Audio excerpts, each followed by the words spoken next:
think we're ready to begin the introductory video.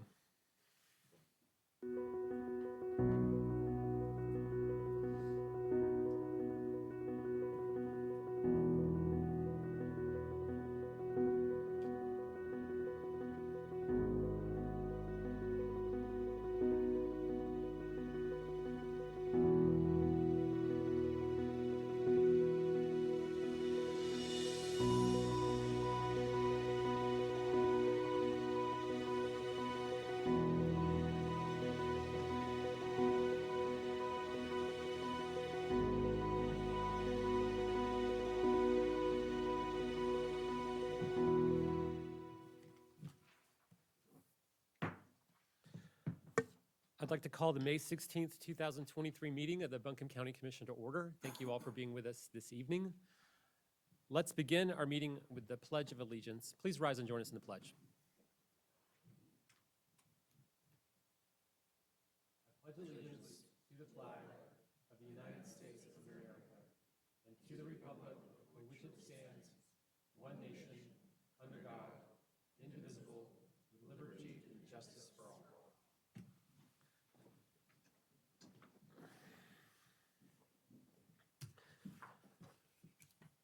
All right, I'm going to read the ethics reminder to the board. In accordance with the Code of Ethics adopted by the board, all county commissioners have a duty to obey all applicable laws regarding official actions, to uphold the integrity and independence of the office, to avoid impropriety in the exercise of official duties, to faithfully perform the duties of the office, and to conduct the affairs of the governing board in an open and public manner. Is there any item on the agenda, the outcome of which would have a direct, substantial, and readily identifiable financial impact for any board member? Does any board member have a financial interest in any public contract coming before the board today? There being none, all board members have a duty and obligation to vote on any matters voted on by the Board of Commissioners at our meeting this evening. All right, I also want to announce that any members of the public who utilize the county's parking deck or public transportation to attend the meeting can get validation for your parking or transit from one of the officers who's at our meeting this evening, and that validation is for today only. Okay, we come to the consent agenda. Commissioners, are there any questions about any items on the consent agenda? Are there any members of the public who have any questions about any items that are on the consent agenda? All right. We need to remove one item from the agenda and move it to our next meeting, which is the 2023 Governor's Volunteer Service Award item. So is there a motion to approve the consent agenda and to follow the remainder of the agenda as published, with the exception of the Governor's Volunteer Service Award item? So moved. Second. All in favor say aye. Aye. Any opposed? All right. We now come to public comment. We have folks who have signed up who want to speak during public comment. Many folks have identified that they want to speak to the comp plan item, for which we're going to have a public hearing in just a few minutes. So I would ask that any members of the public who want to speak about the comp plan, wait till the public hearing to do that. It's near the front of our agenda, so we'll get to it pretty quick. But I'm going to go through the list of all the folks who signed up to address items other than the comp plan. And once we get through that list, if there's any members of the public who wish to address the board during public comment about any items other than the comp plan, you'll be welcome to do so. All members of the public have 3 minutes to address the board. You'll get in orange light when you've got about 30 seconds left, and a red light when your time is up. We do ask you to discontinue your public comments once your time is up, because we want to give everyone the same amount of time to address the board. And board members are not expected to make any comments during the public speaking period. This is the chance for the public to talk to the board. All right, the first person that signed up, and I apologize in advance if I mispronounce anyone's name, which I most likely will, is Stephanie Phyllis.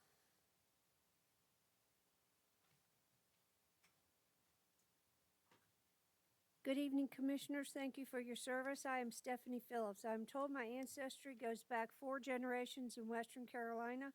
My grandmother, Annie Thomas Phillips, was of royal descent, closely related to the Biltmore and Grove Park Inn estates. Her family became Phillips 66 and held extensive business and property interests in the region. Her will is stamped in the county of Buncombe, North Carolina, year 70, film 2, item 346. County employees can't seem to locate it, probably due to the complicating real estate issues and federal government interference. I've been petitioning the federal government and politicians since March 2005 to discuss my father's death and national security classified designation. There are thousands of credible witnesses who want to exercise their collective bargaining power to end gross misappropriation of national security classified, especially as it adversely affects our law enforcement, military, and civil servants. Buncombe County residents and Chamber of Commerce circumstances will improve with service from my family and team. I'm requesting a shared vote seat at Phillips 66 board table for me and my daughter. I'm still married. The husband has the last word regarding household. As the head of household, see him for peace treaty paperwork. International World Peace festivities can begin the weekend prior to the day, September 21st, extending through the following weekend. It should be precipitated by Citizens Emergency Preparedness Day, the second Saturday of September. See Washington County Commissioners and Maryland Women's Groups, emergency responders, and Lowe's in Hagerstown for more details. This is a program worth modeling whether or not you participate in world peace. Peace be with you, and thank you for your consideration. More will be forthcoming. Thank you. The next person is Debbie Smith.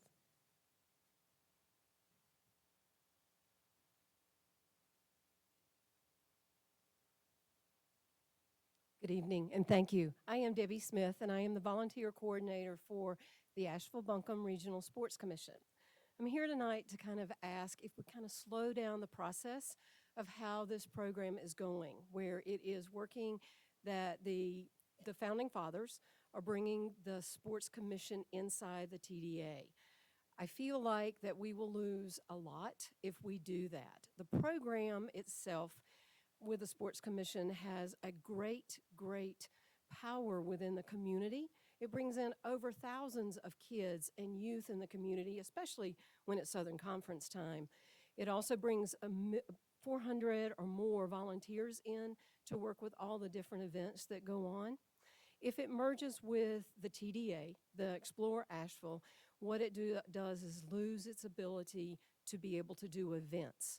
Events will not be able to happen because a TDA cannot do that. And I do come from a TDA. My background is in hospitality, but I do want to share that I think it's a win-win if TDA continues on their path and the Sports Commission continues on their path. I think the Sports Commission should be given an opportunity to look at the things that Huddle Up has given so they can then plan their year out and see what's going on to be able to be more effective. We need more facilities. The things that's the strength of the Sports Commission is the leadership and the volunteerism, and I think those will be lost. It has already been proven that Explore Asheville has moved them out of their offices. Now they want to bring them back. And I don't think that that's what really needs to happen because it loses their identity and loses the ability to bring more and more sporting events to this area and to this region. A whole lot more to say, but I just would like if you would give the opportunity to kind of slow down a little bit before we make a vote on what to do with that. And here's some other opportunities before we move forward in changing it into the TDA. Thank you.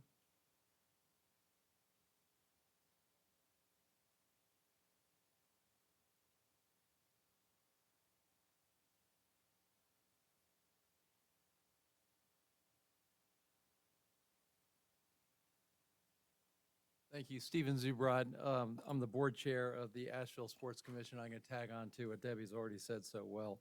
The one question I keep asking when I'm being told that the TDA wants to absorb the Sports Commission into the TDA is why. our mission goes far beyond getting hotel rooms. Theirs is more narrowly focused to take occupancy tax dollars and deliver advertising and promotion to increase hotel rooms. But sports tourism is already delivering about 30 to 40% of hotel rooms in Asheville, while using only or less than 1% of TDA's budget. So I don't see what the problem is.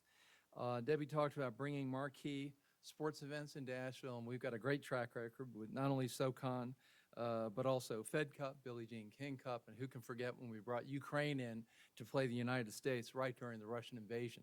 It was a high watermark and international recognition for Asheville.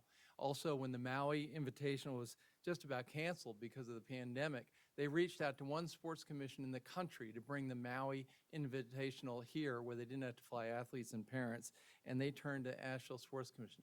That's the strength we have. Besides the fact that we can attract marquee events, we have relationships where people pick up the phone and say, hey, can you do this event? And Debbie talked about the community events. We do at SoCon the downtown dribble.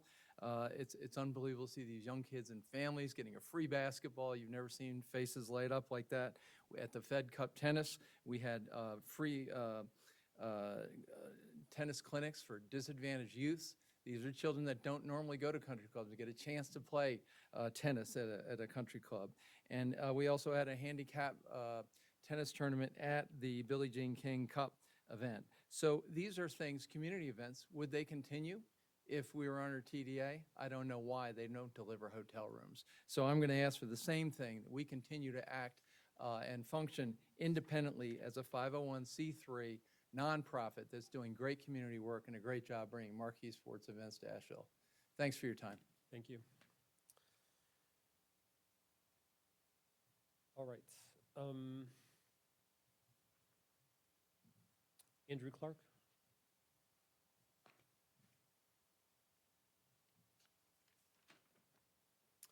Hello, I'm Andrew Clark, Legislative Director for Bedingfield-Scheidel, Chapter 14, Disabled American Veterans. DV Chapter 14 is dedicated to a single purpose, empowering veterans to lead high-quality lives with respect and dignity. I'm here today in support of additional funding for veteran population of this incredible county. Majority of DAV Chapter membership calls this place home. Like myself, born and raised and stayed, others come to this area because of the best VA medical center in the country, now serving over 53,000 enrolled veterans from across many counties and states. That's why Bedingfield-Scheidel, Chapter 14, Disabled American Veterans encourages this county commission to authorize county veteran service officers to serve all veterans in need of VA benefit application process. When according to the VBA director in Winston-Salem just recently, only 25% of veterans are currently applying for their benefits. This is not a good sign for veterans, their families, or the local economies. DAV 14 is committed to changing that statistic by informing veterans and their dependents of benefits earned through honorable military service, expanding community partnerships, and requesting local governments to invest in veterans in programs not federally funded. As all Americans celebrate Military Appreciation Month and Memorial Day, let us all pause to remember the great sacrifices and those who served this nation and those that continue to serve in the world's greatest fighting force. And forget not those that gave the ultimate sacrifice that we can enjoy the freedoms living in the United States of America. I ask the commissioners to act today and pass resolutions supporting the following House bills.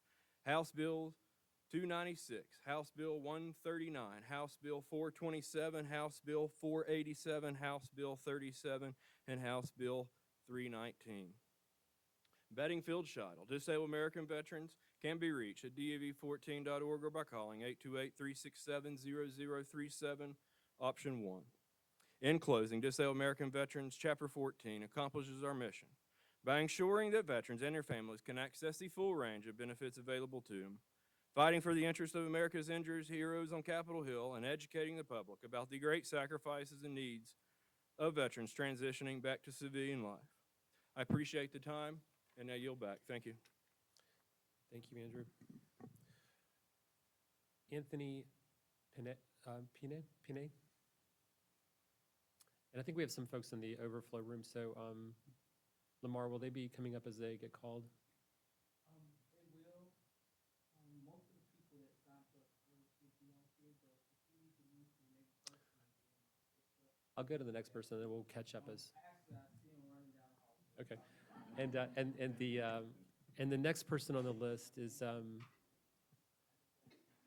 hey, Anthony, come on up. And the next person on the next person on the list is former Commissioner Carol Peterson. Is Carol in the room? Okay, great. I see you. Great. Do you want to make sure you're here? All right, very good. Good afternoon. afternoon. My name is Anthony Pena. I'm the Executive Director for the American Foundation for Informed Consent. Here to follow up on an email that was sent to all of you via Lamar regarding long COVID. Attached to that email was a public health notice that was provided to the current interim Buncombe County Health Director previous to public comment that I gave on March 21st, 2023, timestamp at 12:40. Attached to that email was also a link with a more robust explanation of the public health notice, as well as a PhD level lecture, 2.5 hours, that was given at the Asheville Library, going over the various ways that the spike protein can cause disease. All that information can be found on rumblechannel.kek, D-O-C-K-E-K, rumble.kek, D-O-C-K-E-K. Long COVID is direct sequelae or result of COVID-19, meaning all compulsory reporting and investigatory statutes and requirements applying to COVID must apply to long COVID. The information was provided as a remedy to you, so you are aware of the cause of a disability within your jurisdiction and take the steps necessary to 1. Declare the S1 subunit of the spike protein a biologic agent as per 42 CFR Part 72 Appendix A and Section 73.3 HHS. The S1 subunit for SARS-CoV-2 is the causative agent for long COVID. As such, its causative agent must be reported. 2. All substances making a biologic agent inside the body must be labeled itself a toxin or a toxic substance.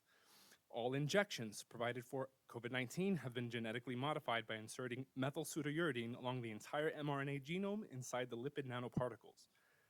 3. Notice for a healthcare-associated infection related to long COVID must be provided as per Section 564 of the FDCA, which governs the requirements of medical countermeasures released under an emergency use authorization. The statute requires potential recipients be informed of the consequences, if any, of refusing administration of the product and of the alternatives of the product that are available and of their benefits and risks. Other sections within Section 564 require that the significant known and potential benefits and risks of such use and of the extent to which such benefits and risks are unknown must be disclosed. Dr. Bruce Patterson, whose lecture was linked in the public health notice that was sent to you, has stated that the risk is 30%. Other research has offered other values of risk. However, the exact risk is not required to be known prior to notice being given, as it would still be possible to notify the potential recipient of a vaccine that the risk of long COVID after being exposed to the S1 subunit for SARS-CoV-2 alpha strain B117 is still unknown. And in addition to that, with the cessation of the public health declaration, with the declaration, which is a requirement for emergency use, there is no legal basis, and then it leaves everyone open for criminal and civil liabilities, direct liabilities. Again, my name is Anthony. Many blessings. Thank you, Anthony. Carol Peterson. We have two former county commissioners in the room this evening, so we're about to have a get-together here. Thank you for being with us, Carol. Of course, former Chairman Nathan Ramsey, we had a big hug a while ago. It was great. We had great fun together. Good afternoon, Chairman, Vice Chairman, esteemed commissioners. Great to see you all. I'm here to speak in support of an independent Asheville-Buncombe Regional Sports Commission. And I hope when I share a few things with you that you will see why I have this thought. And that is, I was one of the people who represented the county as we formed this commission, along with K. Ray Bailey. We were both commissioners at the time. Jan Davis, Asheville City Council, folks representing the chamber, and Janet Cohn, UNC Asheville. This was a true community effort. This was an effort where leaders in the community saw a need that we had to bring sports tourism to Buncombe County. This was the mission statement that former Mayor Lou Bissett, see, I'm throwing all these names out so you all know there is some backing here. Former Mayor Lou Bissett helped us write this mission statement. The Asheville-Buncombe Regional Sports Commission will identify and attract sports events and related meetings to enhance wellness and quality of life for area residents and sports enthusiasts, and will generate a positive impact by promoting the region as a recognized sporting destination. Now, there's not one of these parameters that we have not met as a sports commission. Stephen did a great job of listing the types of events that we have brought. Our first success was the SoCon tournament. We have this tournament through 2026, which will be their 100th SoCon basketball championship. We had the Fed Cup for 3 of 5 years when it was played in America. That's unbelievable. We had the largest number of people participating in a Spartan race in the country. We started high school grapple. For those of you who are not wrestling fans, that's a wrestling tournament here. Started with 16 high school teams. Now we have over 32 teams participating from all across this region. And the list could go on and on and on. As Debbie mentioned and Stephen mentioned, we not only do events where teams come to play and be recognized, but we have events where the community takes part. The community knows the events are going on. They come to the downtown dribble. They come to the tennis clinics. They feel a part of this. Some of the work that I have done has been, thank you very much. We appreciate your support of an independent Asheville-Buncombe Regional Sports Commission. All right, thanks, Carol. Great to see you. Melissa Heath. And again, if you're interested in speaking about the comp plan, actually hold off in, because I think this may be a comp plan comment. So there'll be public comment during the whole public hearing for that.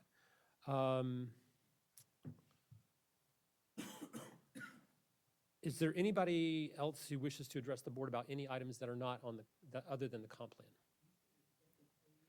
I do, but a lot of these comments I think are about the comp plan.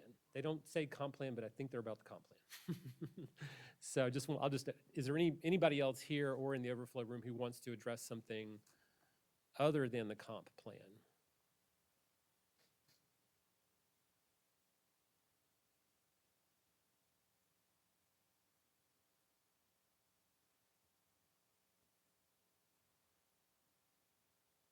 All right.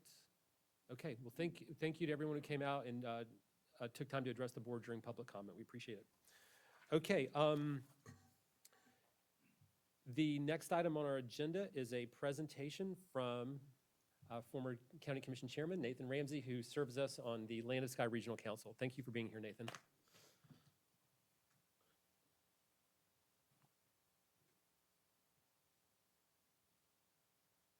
Thank you, Mr. Chairman, and just shared with Commissioner Peterson. She was far better commissioner than me, so it was my honor to serve with her. And thank goodness most people forget now that I was even a commissioner. It's a good thing. But Mr. Chairman, Board of Commissioners, County Manager Pender, county staff, on behalf of almost 100 full and part-time team members at Land of Sky and our Board of Delegates, it's my honor to make this presentation to you regarding Land of Sky Regional Council. Before I get started, just want to give a shout out to Commissioner Wells, who represents you on the Land of Sky Board of Delegates, as well as Tim Love on your county staff, who serves as an alternate. And so Land of Sky has been around for a while.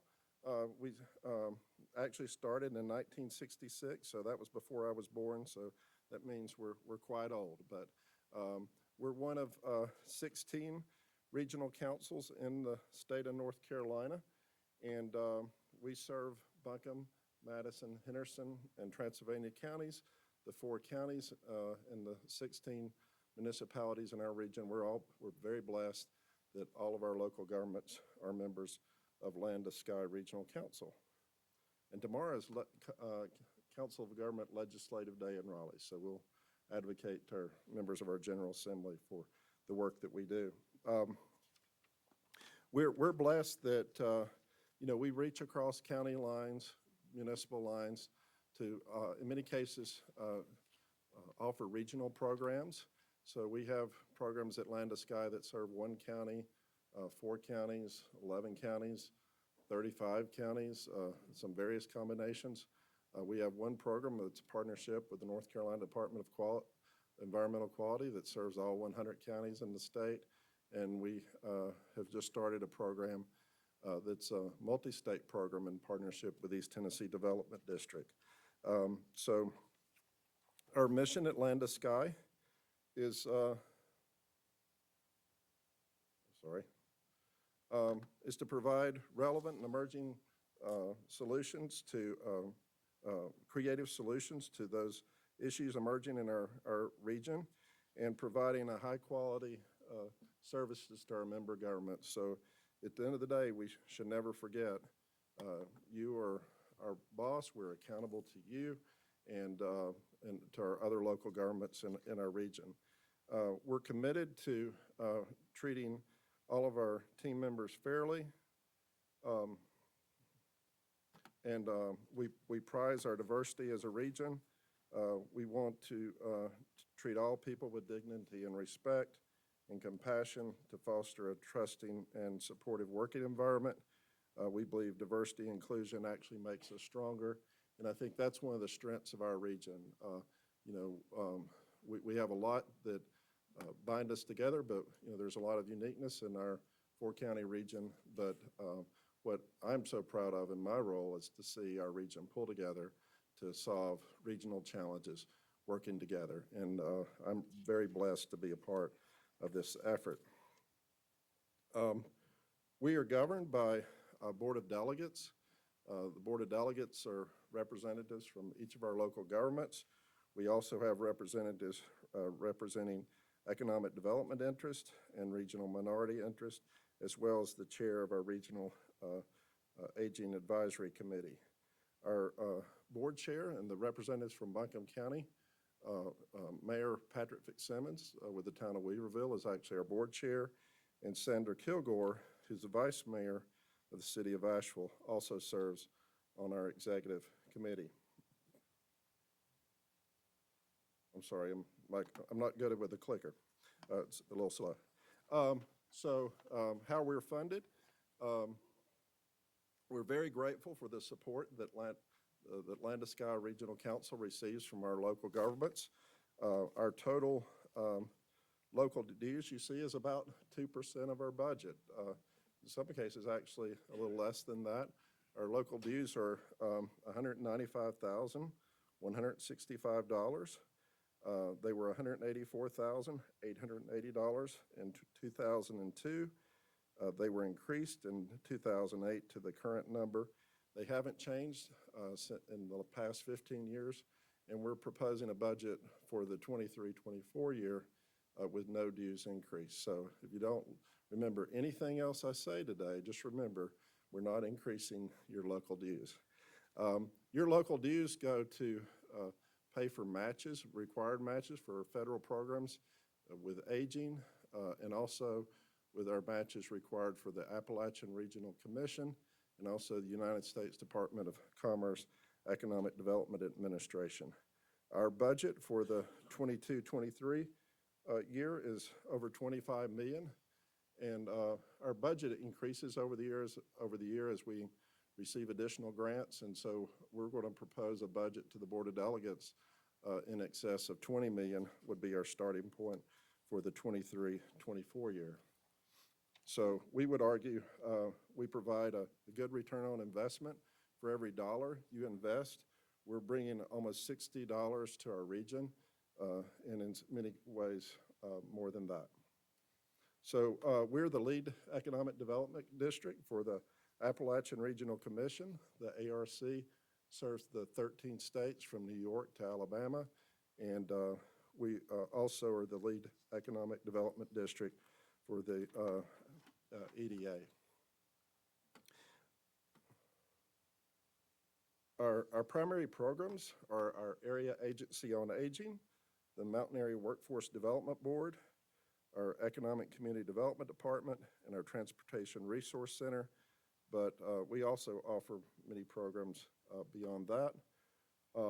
Our administration, we've worked very hard to try to be as lean as possible. So in addition to my role as Executive Director, I also continue to serve as our Workforce Development Director. Our Economic Community Development Director has just recently been appointed as our Deputy Director, but we've done everything we can to try to squeeze cost out of our organization to make us leaner. Our finance team has grown. We're really blessed over the last couple of years. Our budget has grown from about $15 million to $25 million. And so they've taken on a lot more responsibility, and we work very hard to bring additional federal and state resources to our region. Oh my goodness, what did I do there?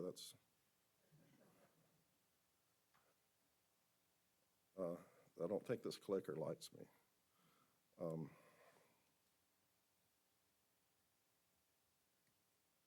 Maybe I'm pointed in the wrong direction. I'm sorry, it went to the very end of my presentation. I guess it was tired of my speaking. Our Area Agency on Aging is our largest program. We have almost 20 full-time staff for this program, but the budget of our AAA is around $9 million. But a lot of that funding goes through community organizations like Meals on Wheels, Councils on Aging,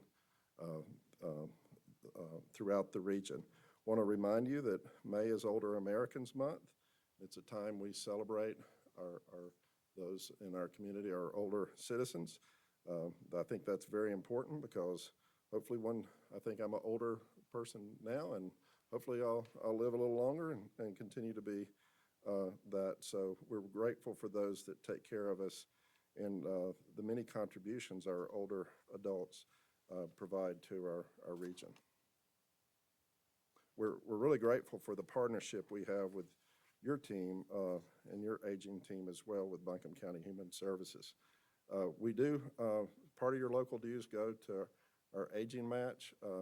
These are funds that come through the Older Americans Act, through the federal government, and we do everything that we can, though, to leverage those funds.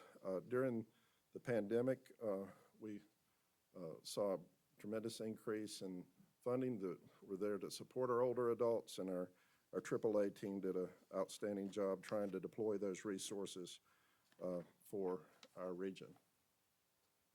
One thing that just remember, our region, this is maybe not something we want to put on our promotional literature, but we're older, sicker, and poorer than the state and the nation as a whole.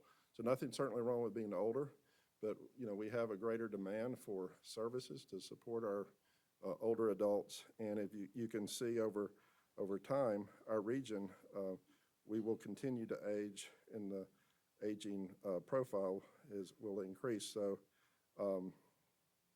the population of our older adults is increasing, which that's a positive thing. And then you can see the top causes of death of our older adults, and in many of those cases, and those we can all provide better health care and wellness. So we take better care of ourselves. So and that's certainly, when I look in the mirror, that's certainly true for me as well. Our Economic Community Development team do a multitude of things. We worked very closely with your staff on broadband projects, housing projects through our CDBG program, through economic development, through access roads, for example, with the Pratt & Whitney project or the Inca Commerce project. Our region will add around 150,000 people over the next 20 years. And so it's a challenge for all our local governments to determine how we can absorb that population growth and maintain the quality of life and maintain our environment that we have in our region. If you look at our budget for our Economic Community Development team, we leverage almost $85 million for the region through grant applications and working in partnership with your team. And so again, when you think of where your local dues go, it's to help leverage and support these projects. And there's a list of some of the things your local dues go to. So, also our transportation team is, we help administer the French Broad River Metropolitan Planning Organization, oversees transportation planning in the region, and also the RPO and in Buncombe County. A large part of the county is in the MPO region, but you also have rural parts of the county that are in the RPO region. And, I just wanted to give a example of some of the local projects that the MPO has funded through their local funding. They include the Woodfin Greenway, the Beaver Dam Creek Greenway, and the Inca Heritage Trail. And so our MPO director, I've asked him anytime I'm on I-26 if there's a way to make sure I can avoid, being stuck in traffic. And so far, we haven't come up with a solution for that. But, they're overseeing that. That's a $500 million project from Asheville to Hendersonville, and that entire corridor will be almost a $2 billion project. So we're seeing really transformative transportation projects throughout our region right now. Certainly that's in the vehicular area, but also bike ped projects, greenway projects. We've never seen those type of projects throughout the region. The largest example of that would be something like the Augusta Trail in Henderson and Transylvania counties, but there's so many greenway projects happening in Buncombe County, and I know y'all have certainly supported those and been great champions of those. Our workforce board works very hard to support the talent needs in our region from our local employers to help job seekers and youth find rewarding career pathways. Buncombe County is, again, the lowest unemployment rate of any county in the state. As of March, you were at 2.8%. Our region's at 2.9%. That's certainly helpful when you consider, we're dealing with some layoffs now, specifically the Evergreen closure that will impact our entire region. So there's never a good time for something like that to occur, but at least the job market continues to be strong. We have multitude of job fairs, hiring events throughout the year. We work closely with AB Tech, who is our contractor in Buncombe County.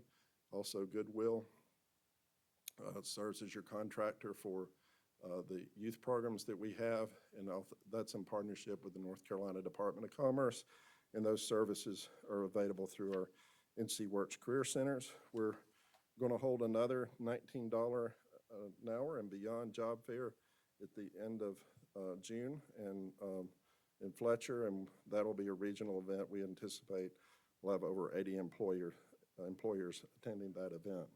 Our transportation team, we're very grateful for the contracts we have with Buncombe County.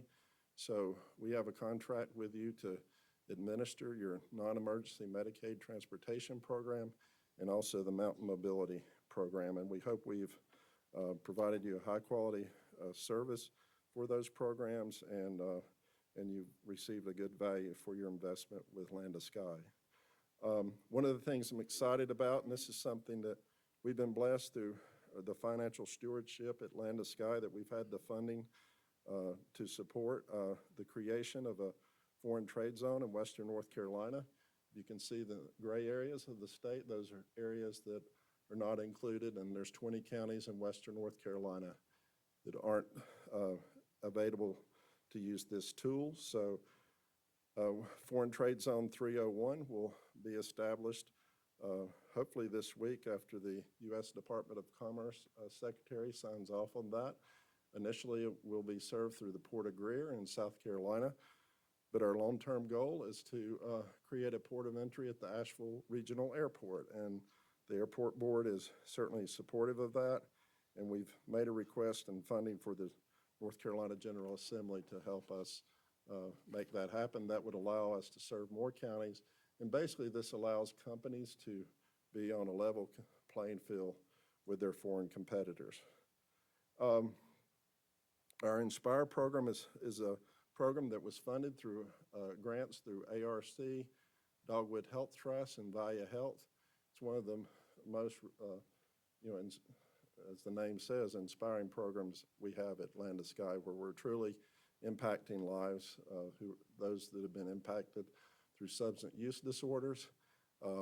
We've supported over 200 individuals in recovery so far, and that project's just about halfway through, and we're pretty confident that we can find funding to continue this project.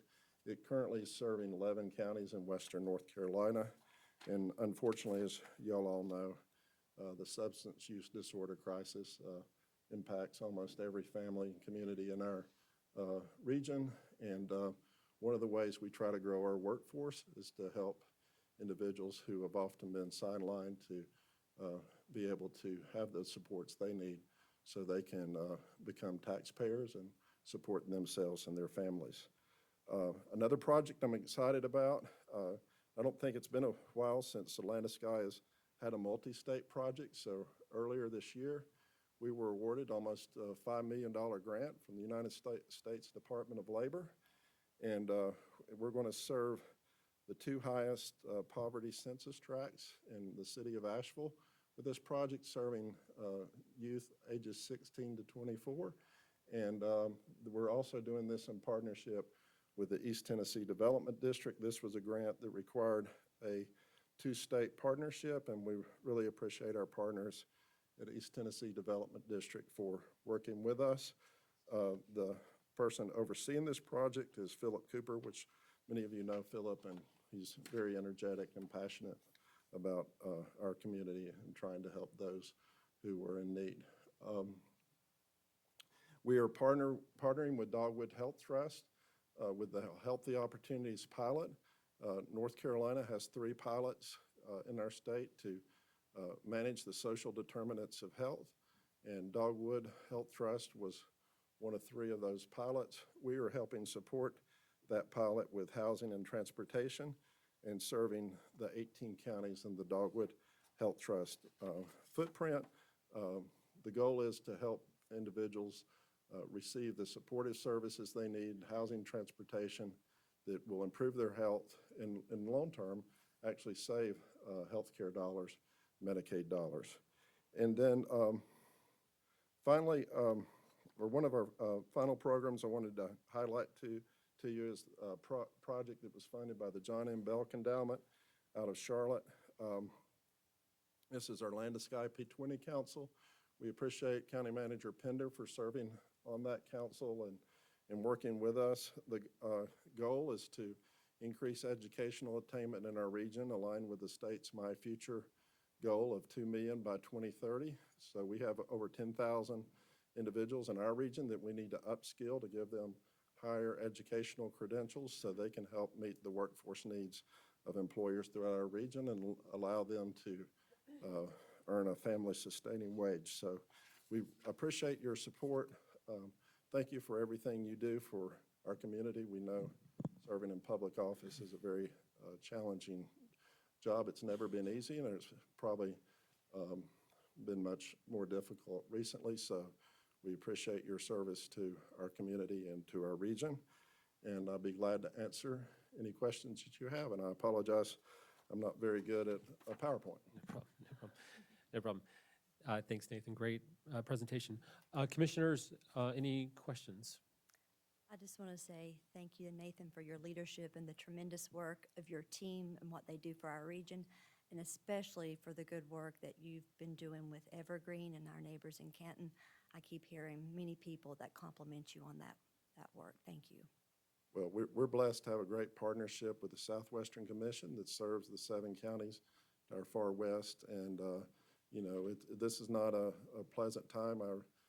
When I got that phone call, it was, you know, it's like, you know, any of us, you know the impact to so many throughout our region. But, you know, oftentimes when things get tough, you know, you see the wonderful things in your community. And so Haywood County, the town of Canton, state of North Carolina, our federal state partners, that's been one of those efforts that, regardless of who we're working with, it's been all hands on deck, and we're very grateful for your support and helping us see through that. All right. Thanks, Nathan. Thank you, for being Mr. with us this Chairman. morning. Yep. All right, commissioners, the next item on the agenda is a proclamation recognizing Foster Care Month. And Commissioner Parker Sloan will read the proclamation.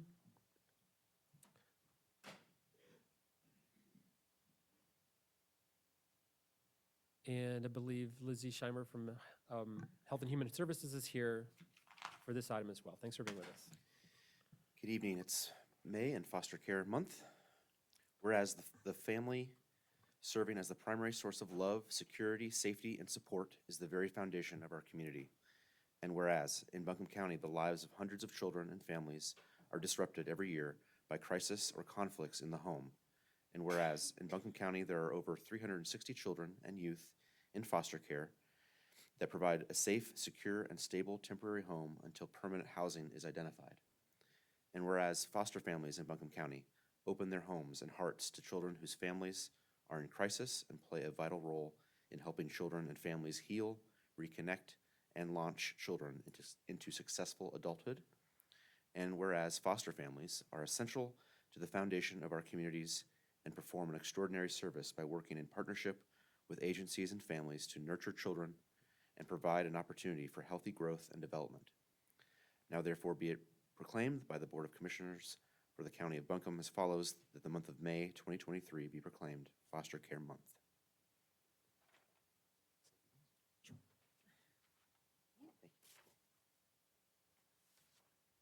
Good evening and thank you. Foster care is truly a community effort, and while we have this month that we honor it and acknowledge it, it is really the efforts of the social workers, our foster families, and our kinship families who work with these children and their biological families. Foster care work is work that calls for your heart above all else. Within the last year, since the last time I stood here, I was asking for support to increase our kinship support programs. We have approximately a third of our children in kinship families, and we have gone within 1 year from licensing about 6 kin families a year to 27 this year, which is over triple what we have historically licensed. We have additionally worked within our teams to increase our reunification rates and children returning home to their biological families from 33% on average over the last 3 years to being on track to hitting 50% this year. We couldn't do that work without our families. And while most of us dream of a world where foster care does not touch children and their families in our communities, we are very honored and grateful to our resource and kinship families and our workers who come and do this work each day. Thank you. Great. Thank you. All right. The next item is a proclamation recognizing Mental Health Awareness Month, and Commissioner Jasmine Beach Ferrara will read the proclamation, and Victoria from Behavioral Health is here on this item again. Thanks for being with us.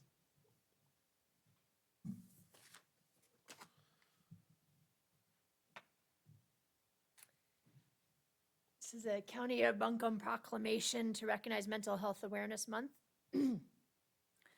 Whereas nearly 1 in 5 adults and 1 in 5 adolescents in the United States live with a mental illness, and whereas mental health impacts a person's emotional, social, environmental, financial, and overall well-being with significant disparities among racially and ethnically diverse communities, and whereas 1/3 of the United States population lives in a county designated as a mental health professional shortage area, and whereas suicide is the leading cause of death for 15 to 24-year-olds in Buncombe County, with an 11% increase in emergency room visits for suicidal thoughts for all people in 2022 and from 2019. And whereas an estimated 56% of those detained in our detention centers self-reported a mental health diagnosis, often with co-occurring substance use disorders. And whereas over 51% of adults in North Carolina with a mental illness and over 61% of youth with major depression did not receive treatment in the past year. And whereas Buncombe County and all counties serve as a safety net for residents in need, through first responders, medical and behavioral health clinics, housing supports, and detention centers. And whereas Buncombe County supports programs that raise awareness and address social determinants of health in order to reduce criminal recidivism, keep families intact, reduce the negative impacts on health, and increase our reach by bringing services out to the community. Now, therefore, let it be proclaimed that Buncombe County Board of Commissioners declares May as Mental Health Awareness Month in Buncombe County to highlight the critical role of the county in providing crucial behavioral health services and resources to its residents, and be it further proclaimed, the Buncombe County Board of Commissioners continues its commitment to partner with our community members to ensure that all mental health services are accessible, valuable, and culturally appropriate for all residents, adopted on the 16th day of May, 2023.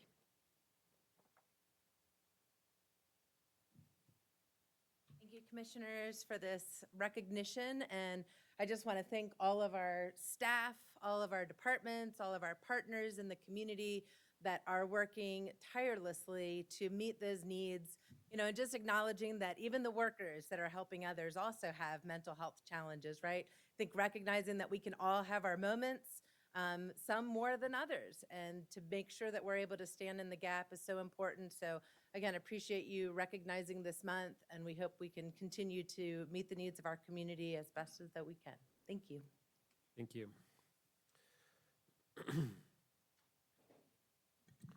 Okay, the next item on our agenda is the FY 2024 budget message, and I'll turn it over to County Manager Rob Pender to present the budget message. Thank you, Commissioner. PowerPoint coming. As you mentioned, this evening I'll present the 2023-2024 recommended budget. If they will bring the slide deck up. So our budget planning process spans almost 7 months. We began in December with a board retreat where you review the strategic plan and outline your top 5 budget priorities. We held work sessions to dive into expenditures, major cost drivers, personnel, capital projects, and revenue forecasts. As we reviewed and refined department requests, you had heard from our education partners, as well as 5 fire districts requesting a tax rate increase. The last 2 steps in the budget process was a public hearing on the recommended budget scheduled for June 6th and adoption anticipated on June 20th, both during your regular scheduled Board of Commissioners meeting. As we prepare for fiscal year 2024, we are facing many challenges that include record inflation levels, housing affordability, a hot housing market, high cost of living, persistent supply chain issues, and low unemployment. The challenges in the economy are impacting our budget environment. We are seeing staffing shortages, low applicants for vacancies, increased service demand, especially in the planning and development, social services, and public safety. We feel the impacts of the supply chain issues on cost of services, as well as access to acquired goods. It is within this backdrop that we prepared a 24 budget. This budget is specifically focused on the priorities identified by the board in December and continue to focus on the goals of our 2020-2025 strategic plan. This graph provides the breakdown as to how the general fund budget is represented across our strategic focus areas, as well as the foundation areas. 84% of our budget is invested in our community focus areas. Resident well-being at 51%, educated and capable community 29%, vibrant economy at 3%, and environment and energy stewardship at 1%. The remaining 16% represents our foundational focus areas of operational excellence, resources, and equity. During your December budget retreat, you identified 5 priority areas: public safety expansion and emergency management services, homelessness and continuum of care, early childhood education, workforce development, consolidation of our school systems, and infrastructure in unincorporated and growth areas. We will discuss each topic in the next few slides.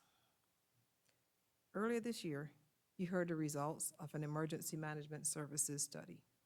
The findings show a need for investments in ambulance and staffing to reduce response time. I'm recommending 5 ambulances, 18 part-time paramedics, and an operations manager. In the sheriff's office, increased investments to fully fund 2 detectives and an arson investigator that were previously grant funded. In the detention center, detainee population is back to pre-pandemic levels, directly impacting increased costs for the detention center. This budget also includes funding to the Family Justice Center. Our partners have 9 positions that were grant funded, and the grants will expire at various times throughout the year. To maintain well-trained firefighters and other law enforcement staff, I'm recommending funding in equipment and maintenance for our Public Safety Training Center. And to ensure up-to-date vehicles, we continue the investment in replacement of sheriff's vehicles at $881,000. The county and city partnered on a homelessness study. The study recognized and recommended the county need to hire a homelessness coordinator. This budget includes a full-year cost of that position in the Community Development Division, as well as a position to be located at Pat Memorial Library for outreach and coordinated assessment. And we continue funding to VIA for Homeward Bound, as well as funding to the City of Asheville for Code Purple. In early childhood, continued commitment and investments in early childhood and pre-K. For 2024, this funding will move to a multi-year fund to capture any unused appropriation for future reallocation. Funding is included for a multimodal study as we move into the infrastructure priority. This is a multimodal study with the NPO and a transit study with the City of Asheville. Positions are also recommended in the planning department in an effort to address the increased service demand in our construction and development industry. Funding is recommended for a new program to improve water quality. The last consideration from your budget retreat in December was the consideration of the K-12 systems to consolidate. No funding is included in this budget to advance this priority. Discussions regarding consolidation will be revisited in the future after Asheville City Schools had adjusted to the newly created elected board and they begin to onboard a new superintendent. In addition to the investments in the specific board priorities, I'm recommending 3 positions in the Health and Human Services Division, which will traditionally, they're not public safety, but these 3 positions I find, 1 in food and nutrition and 2 in food and lodging, will address the rising caseload and demand for timely services in assessing supplemental nutrition assistance and inspecting and certifying our restaurants to ensure the public safety. There are 13 other positions are being recommended across 8 different departments, all aimed at addressing the increased service demand. With the economic uncertainty and challenges discussed earlier, to reach the recommended budget, we made several hard decisions, and we cut $7.9 million for reductions of requested positions, and we staggered our starting times to make sure that we can try to get to a balanced budget. In addition, we cut $6.3 million from departments' requests. And this year, we are also taking salary lag, what we call salary lag, because we know that we wouldn't be fully staffed throughout the year. So we reduced our salaries as well by $9.9 million. With the funding priorities and departmental budgets, I'm recommending a total general fund budget of $423,560,422. I'm also recommending we maintain the current tax rate of 48.8 cents per $100 evaluation. To fund this $423 million, the 3 largest revenue sources are property tax, 62%, intergovernmental revenues, 13%, and sales tax, 12%. These 3 sources represent 87% of our budgeted revenues, or $351 million in those 3 sources. The general fund expenditure budget is adopted by function. The largest percent share of our budget supports education at 28%, with human services at 22% and public safety at 21%. These three functions represent 71% of our budget, or $300.1 million. With all revenue sources totaling $407.1 million and expenditures projected at $423.6, I'm recommending an appropriation of fund balance of $18.8 million for fiscal year 2024. Education represents 28% of the total general fund budget and is used to fund three entities. Since 2019, we have calculated the growth rate in our unrestricted revenue as our funding formula for our increase in education funding year over year. For fiscal year 24, that growth rate is 3.35%, or $108.4 million. Of the three entities, AB Tech, I'm recommending $8.1 million for AB Tech, or 5% increase over fiscal year 23. This is $100,000 above the 3.3% growth rate, but below their request of $9 million. As the county is required to fund schools at the same per pupil expenses, funding to Asheville City Schools is based on the average daily membership as a proportional share of the allocation to Buncombe County Schools. That approximate split is 85-15. I am recommending $16.8 million for Asheville City Schools. This is $1 million above the 3.3% growth rate. However, it is below their request of $20 million, which included projected revenues from increase to their supplemental tax rate. Last year, we learned that Buncombe County Schools had conducted a salary study. The commission funded phase 1 of the study. In this budget, I'm recommending an additional $8.4 million for salary increases and other related payroll costs. That is $5.6 million above the 3.3% growth rate, but below their request of $33.9 million. In summary, I'm recommending $115.3 million, or $6.9 million in education funding above the 3.3% growth rate. This is broken down with $8.1 million to AB Tech, $16.8 million to Asheville City Schools, and $90.3 million to Buncombe County Schools.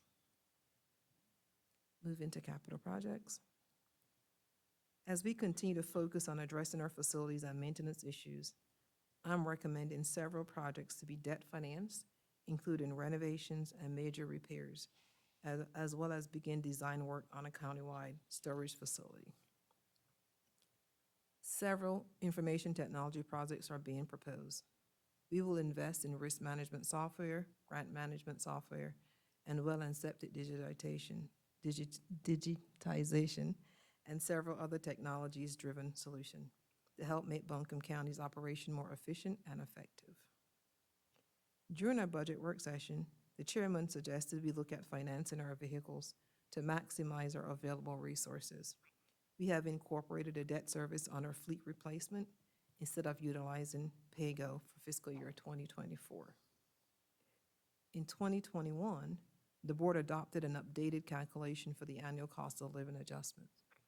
Instead of the annual consumer price index, we use a 2-year average. For fiscal year 24, that equates to a 7.28% adjustment. Due to the competitive wage environment this year, I'm recommending we apply the adjustment to our salary ranges to ensure we keep the ranges in sync with inflation.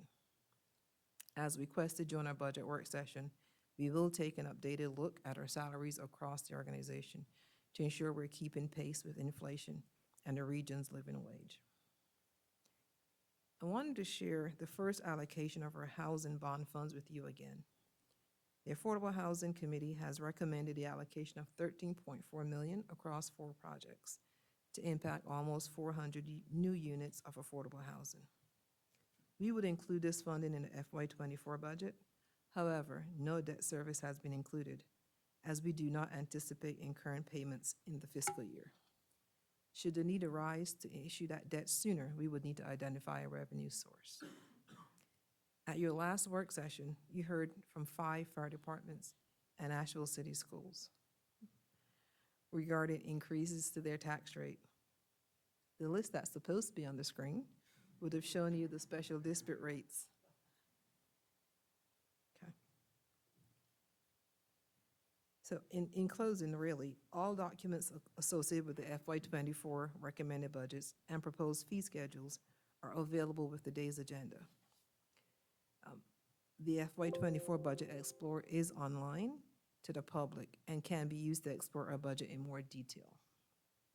The next step in this process is the required public hearing. The public is invited to share input on the recommended budget in person on June 6th at 5 p.m. here at 200 College Street, room 326. Commissioners, I want to thank you for the opportunity to present the recommended budget for fiscal year 2024. I look forward to hearing your comments and meeting with you in the coming weeks as we move forward to an adopted budget for fiscal year '24. Thank you. All right, thank you, Avril. And appreciate all the work from all the members of your team on the budget planning process.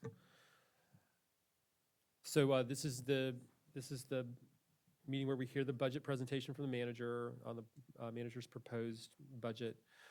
We'll have the public hearing at our next meeting, and then we're going to vote on the budget at our subsequent meeting after that. So are there any questions at this time? Again, we've got 2 more meetings before we adopt the budget. So this is by no means the last chance for deliberation and discussion around these matters. But any questions this evening?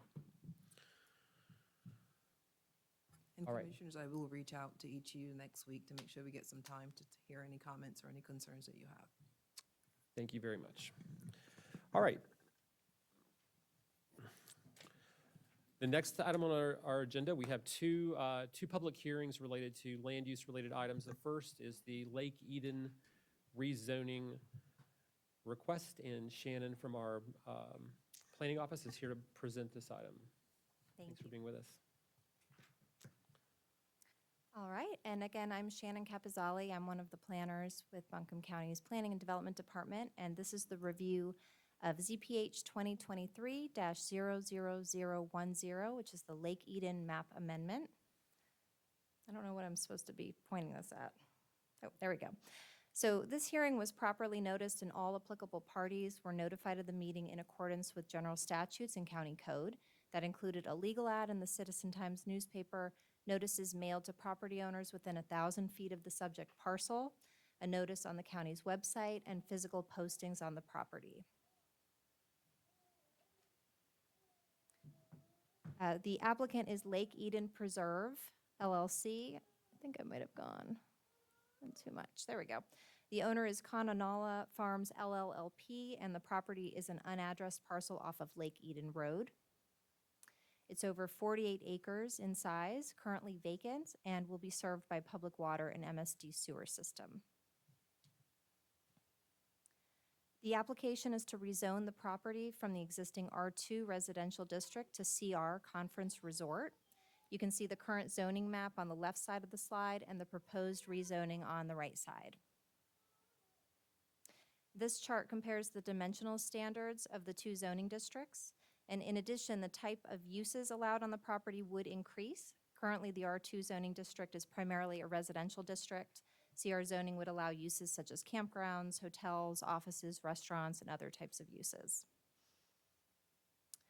The surrounding developments include a campground and cottages by the same owner, single-family residential homes, a group home, and vacant land.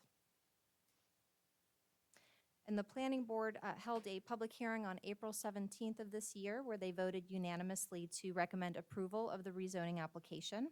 I'm happy to answer any questions that you have it from a staff perspective, or if you would like to speak with the applicant, I believe they're here and can present information.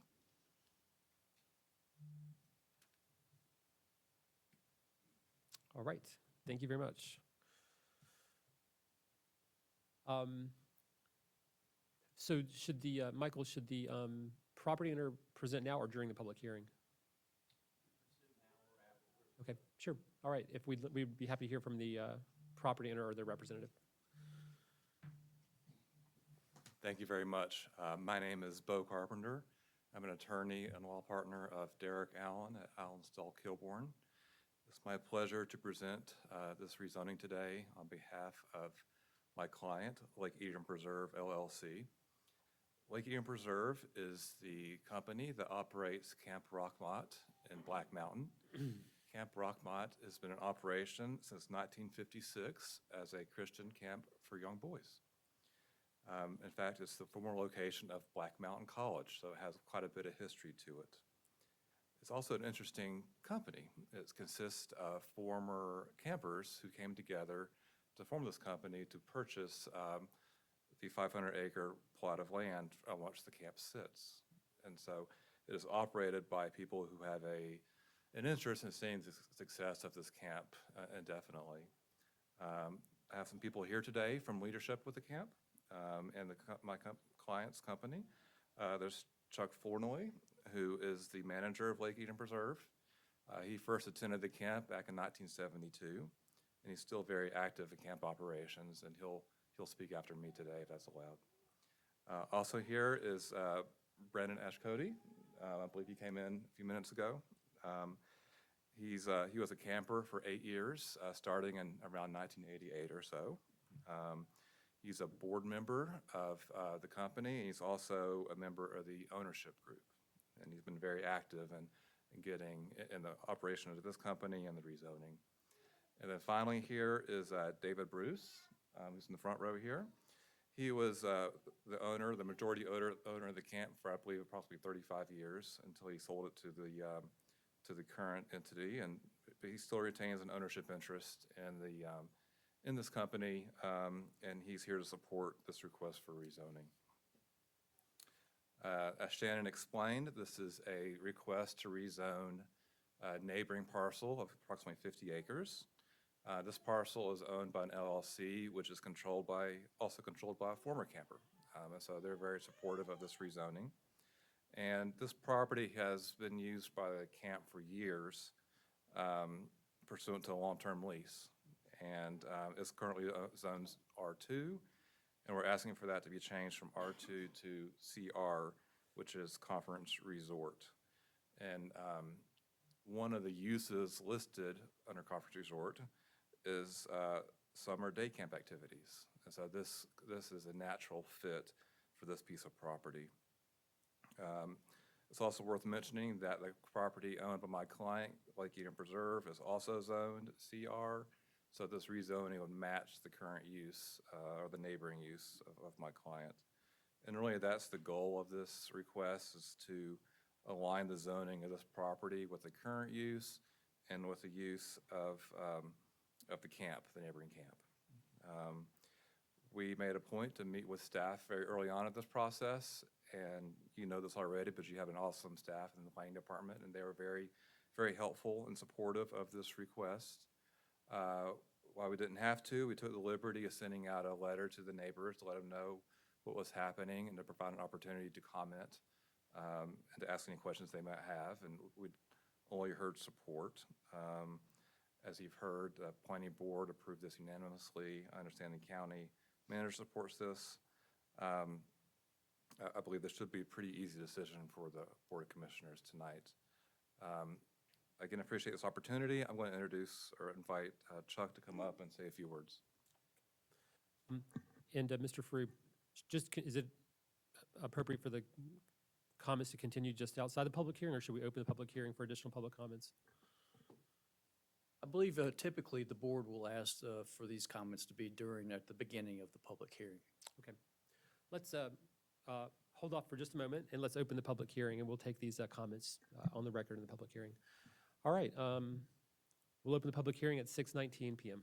So if the gentleman would like to start, that'd be great. And other representatives from the property owners are welcome to follow. Thank you very much. Appreciate the opportunity to be here. My name is Chuck Flournoy. I'm the director of Lake Eaton Preserve. As Bo said, I started as a camper at Camp Rockmont in 1972, retired to the property about 4 years ago, quickly unretired to join the staff and to be a part of this effort on the part of alumni to come together and purchase the property and the camp in order to preserve it for future generations so that our grandkids and their kids can have a place to come to camp. We're very strong stewards of the land. We're strong supporters of Black Mountain College Museum. We offer tours in conjunction with them of the property, of the Black Mountain College property. They have a strong relationship with LEAF, Lake Eden Arts Festival, which uses our property twice a year.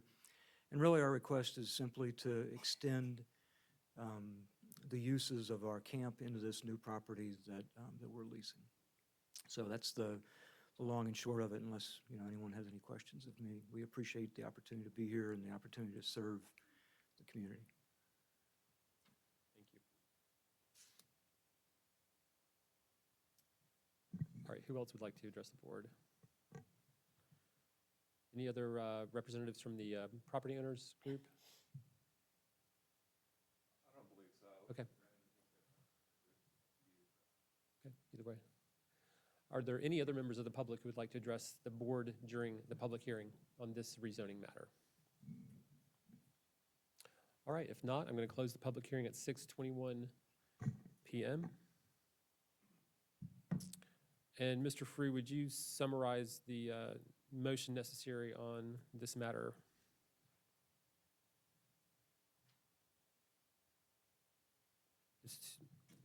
Is it just one motion to request the rezoning to the resort status,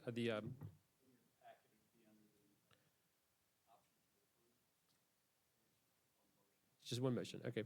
Is there a motion to approve or disapprove the requested rezoning? Motion to approve the rezoning request. Second. Further discussion? All in favor say aye. Aye. Any opposed? All right, thank you very much. Good luck. All right, Commissioners, the next item on the agenda is the Buncombe County Comprehensive Plan. And Nate Pennington, our planning director, is here to get us started on this item. And we will also have a public hearing on this item as well. Good afternoon, Commissioners, Chair, members of the public. For those that didn't hear, I am Nathan Pennington, the Planning Director for the county. I'm just going to give a brief introduction, and this has been a 2.5-year process in the making, so we're proud to be here tonight. In general, a comprehensive plan is a recognition of changing times. And if you think about our changing just here in the Valley from agrarian society to textiles to specialized manufacturing and the outdoor economy, even phrases like land to the sky and the gateway to the mountains were used over 100 years ago to welcome people to the area. Many communities across the United States, they struggle with land use. We're no different. There's always a temptation to halt based on fear of change. But I look at this, and our staff looks at this as an opportunity to embrace change and work as an organism amongst our partner agencies, including groups like Land of Sky, the NCDOT, MSD, water providers, to work as an organism and deconstruct silos. I must stress to you all and to the public in general, this is a policy document, times 1,000 to the nth degree. This plan covers a lot of areas. It does not lose sight over one concern or area because it does not change current laws or ordinances. It does not change zoning on any property. The plan seeks to inform future decisions on how we grow, move around, serve community, recreate, and conserve. The time for the discussion and debate over changes comes after the comprehensive plan through a series of text amendments, and that's where we see evaluation of things like density, zoning changes, and standards. There are many creeks in the county, many coves, and many two-lane roads. And it's important to recognize that even some of our key transportation corridors are two-lane, if you think about Sweeten Creek Road, for example. The growth, equity, and conservation map, or future land use map, as it's also known, is not a magnified property-by-property analysis. It's meant as a tool to assist us in these difficult conversations ahead as we look to modernize our ordinances. One thing we're trying to do is seek to return to more diversified patterns of housing variety, aging in place opportunity. We know for a fact that we used to live differently before World War II, and that's largely often referred to as the missing middle. You'll hear that term a lot. It's a recognition of infrastructure, protection of environment, and sustainability, and to provide more equitable outcomes. As we all know, history does repeat itself. And in 1998, as the steering committee wrote, after numerous hours of debate and thought presents the following plan and framework as a basis for land use planning in Buncombe County. The committee has attempted to be inclusive in the process and responsive to the desires of the community in general. No plan will ever meet the desires or expectations of the entire population. However, we believe that this plan and framework, if given reasonable opportunities to develop and work, will establish a climate for positive planning. And I say that to you all because we need to thank you as commissioners, the public at large, county departments, including the hard work of our communication staff and community engagement, and all that provided input and recognition of 200+ input sessions. We do not thank COVID. It was not helpful during the process. But I would very quickly, and in ending here, a big shout out to our steering committee members. There were 23 of them. Alan David Hall, Brandon Bryant, Chris Joyelle, Damon Hearn, Dee Dee Stiles, Jennifer Billstrom, Carl Kuhn, Kit Kramer, Nancy Waldrop, Dee Williams, Ron Dumas, Virginia Ward, Andrea Golden, Bruce Nelson, Christopher Link, Debbie Lane, Ileana Hernandez, Karen Boxellas, Kevin Frazier, Megan O'Connor Robinson, Rich Lee, Robin Merrill, Sarah Nichols. Big thanks to them. And lastly but not least, our planning board members, some of which are in attendance tonight: Nancy Waldrop, Eric Robinson, Billy Taylor, Cindy Weeks, Tim Collins, Ken Kahn, Mike Fisher, Alan Coxey, John Noor. We have a representative from Clarion and Associates here to answer any questions, along with the Long Range Planning Division of Jillian Phillips, Shannon Capizali, and Haley Madfus. And as always, I'm here for any questions that you may have. Leanne King. Hi, Leanne King with Clarion Associates. Good evening, Mr. Chairman and Commissioners. It's been a privilege to be able to work with your highly skilled planning and development staff, the steering committee that worked on this project, and to engage with this community that cares a lot about the future of Buncombe County. And I'm happy to present to you today the public hearing draft for your consideration for approval. Is there there we go, perfect. I will try to do one slide at a time. We'll see if I'm successful in that.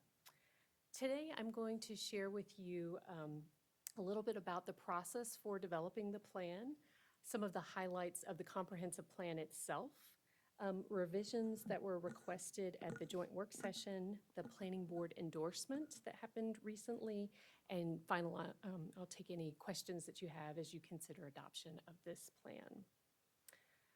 So the first thing I wanted to share is it's important to note what a comprehensive plan is. It is a long-range, as Nate said, policy document that really helps guide the community in thinking about different changes that might happen or be requested in the community over time.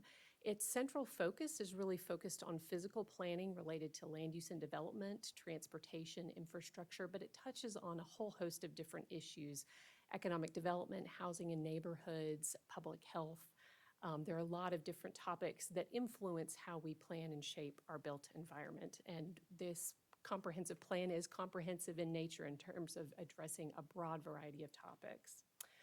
As Nate mentioned, this is a policy document. According to state statute, any local government within the state of North Carolina that has zoning is required to have a comprehensive plan. You currently have one adopted now. This is an update to that document. It does not carry the force of law, so this does not, as Nate mentioned, change any zoning within the community. What this does is provides policy that you, the planning board, and county staff can consider when making recommendations about changes to regulations and other kind of impacts in the community. Let's see here. In terms of the adoption process, this officially started on April 19th. There was a joint work session of the Board of Commissioners and the Planning Board to discuss questions about the plan, the public hearing draft of the plan. We have documented those in the memorandum that went out in today's packet. Then Planning Board public hearing was held on May 2nd. The Planning Board unanimously endorsed that the plan move forward for consideration of adoption by the Board of Commissioners, and then we arrive at our public hearing meeting tonight. One note just for anyone listening, we have maintained the public hearing draft document throughout this process. Any recommended changes have been notated in memorandum that have accompanied the draft and the agenda item for each of the meetings. So the purpose of the comprehensive plan, again, is really to set policy priorities from a long-range planning standpoint. And the importance of that is that it plays out in a number of different ways. You're a county that has a strategic plan. When you look to update your strategic plan in future years, the comprehensive plan can be an asset to you in looking at the inventory of different actions that you might want to be implementing through that strategic planning effort. And that really tees up funding priorities. You're looking at your budget and capital investments that you might be making in the future. The comprehensive plan can be a guide to where those kind of funding priorities and investments can be made based on growth opportunity areas. And then you implement priorities through your work, the work of your departments and your staff. And then we recommend that every so often you assess your progress in terms of achieving the goals that you've included in the comprehensive plan. It's a cycle because, just as we've all experienced, the world doesn't stay the same. It changes all the time, and we need to assess those changes and measure how we're doing in terms of accomplishing the comprehensive plan, and then also look at the new conditions and update over time, usually on a 10-year cycle. All right, so a little bit about the plan process. One of these days I'll figure out where to direct this to. Okay, there we go. We had a 4-phase process that kicked off within the fall of 2021. I won't go through all the details of what was included within that process, but we held, as I'll share in a moment, numerous public engagement meetings. Nate mentioned that earlier. There were a dozen steering committee meetings to work through the inputs that were being received, both in terms of public engagement and also the technical analysis and understanding of the existing conditions and planning influences that we wanted to be assessing as part of this process. We launched the project in the fall of 2021. Once we did that, phase 2 focused on establishing the vision and goals of the plan. There was public engagement and work done to kind of develop the technical understanding for the plan. Phase 3 was pushed back a little bit due to COVID. We started that in the late spring, and that's where we really began the work to actually draft the plan and had numerous sessions with the steering committee to get their inputs into development of the public hearing draft that's in front of you today. And then we began the adoption process by sharing the public hearing draft of the plan beginning this past fall. In terms of public engagement, you can see a breakdown here of all of the different meetings and engagement types that were conducted, 18 in-person drop-in or virtual meetings, 95 what we call intercept events. Those are places where we go out to festivals, schools, universities, where there are other activities happening that we can encourage people to engage in the planning process and provide feedback, and 81 board and committee meetings that resulted in over 150,000 inputs submitted into the process, and all of those were looked at and assessed and themed, and over 5,200 individual responses received across all phases of the planning process. Okay, a little bit about the plan itself. It's a 215-page document. I'm not going to read it to you. I'm going to touch on the highlights here. I think this table of contents shows the comprehensive nature of this plan. It starts with an introduction, ends with implementation, the specific actions that will be undertaken to implement the plan. And between that are the 7 policy chapters that identify the key topics that were kind of identified early in the planning process by the steering committee and then tested with the community and then further kind of fleshed out and refined over the process to work through the different goals, policies, and actions for each of the kind of key planning topics that this community has identified in the process. Before we even started the project, before we were really even a part of this project, the county identified that this comprehensive plan needed to have a focus on equity, that was really going to be the lens by which this plan was developed, not just in terms of who was engaged in the process, but in terms of the actual policy direction of the plan and the specific actions and outcomes intended from the plan. And so that has been our mantra throughout this process and really thinking and focusing on equity. In addition to that, I mentioned the 7 key policy topics. that you'll see in the lighter blue circles surrounding equity. Equity touches on each of these, but these 7 blue circles identify the topics that were again, identified early in the process as the key items that we wanted to be addressing through policy direction and action in the plan. And you'll see sustainability and regionalism also set the context for the way the county operates and specific items that they want to be, that the county wants to be achieving through this planning effort. The plan framework are the key components of the plan. The vision themes, goals, policies, and actions are included throughout, and these really help to kind of set at different kind of a hierarchical level the specific key elements that the plan is setting out to achieve. The vision themes, we spent a lot of time working through these. There are 5 of them, and the vision themes state that through our Buncombe County 2043 community vision, we will strive to achieve equity, commit to sustainability, achieve livability and affordability, focus on conservation, and root efforts in community. Whoops, let me go back. The next section are the goals within the plan.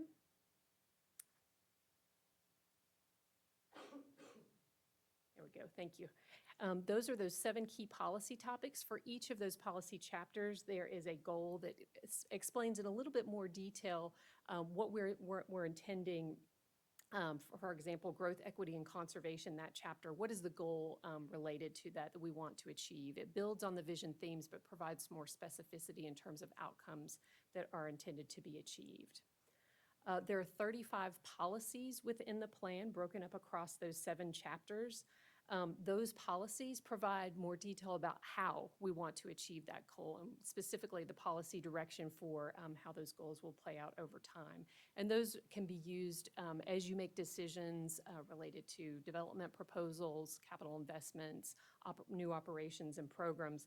Those policies can be leveraged, and it was intentionally drafted so that you wouldn't have 200 policies to manage, that you have a manageable number of policies to be using to help guide your decision making.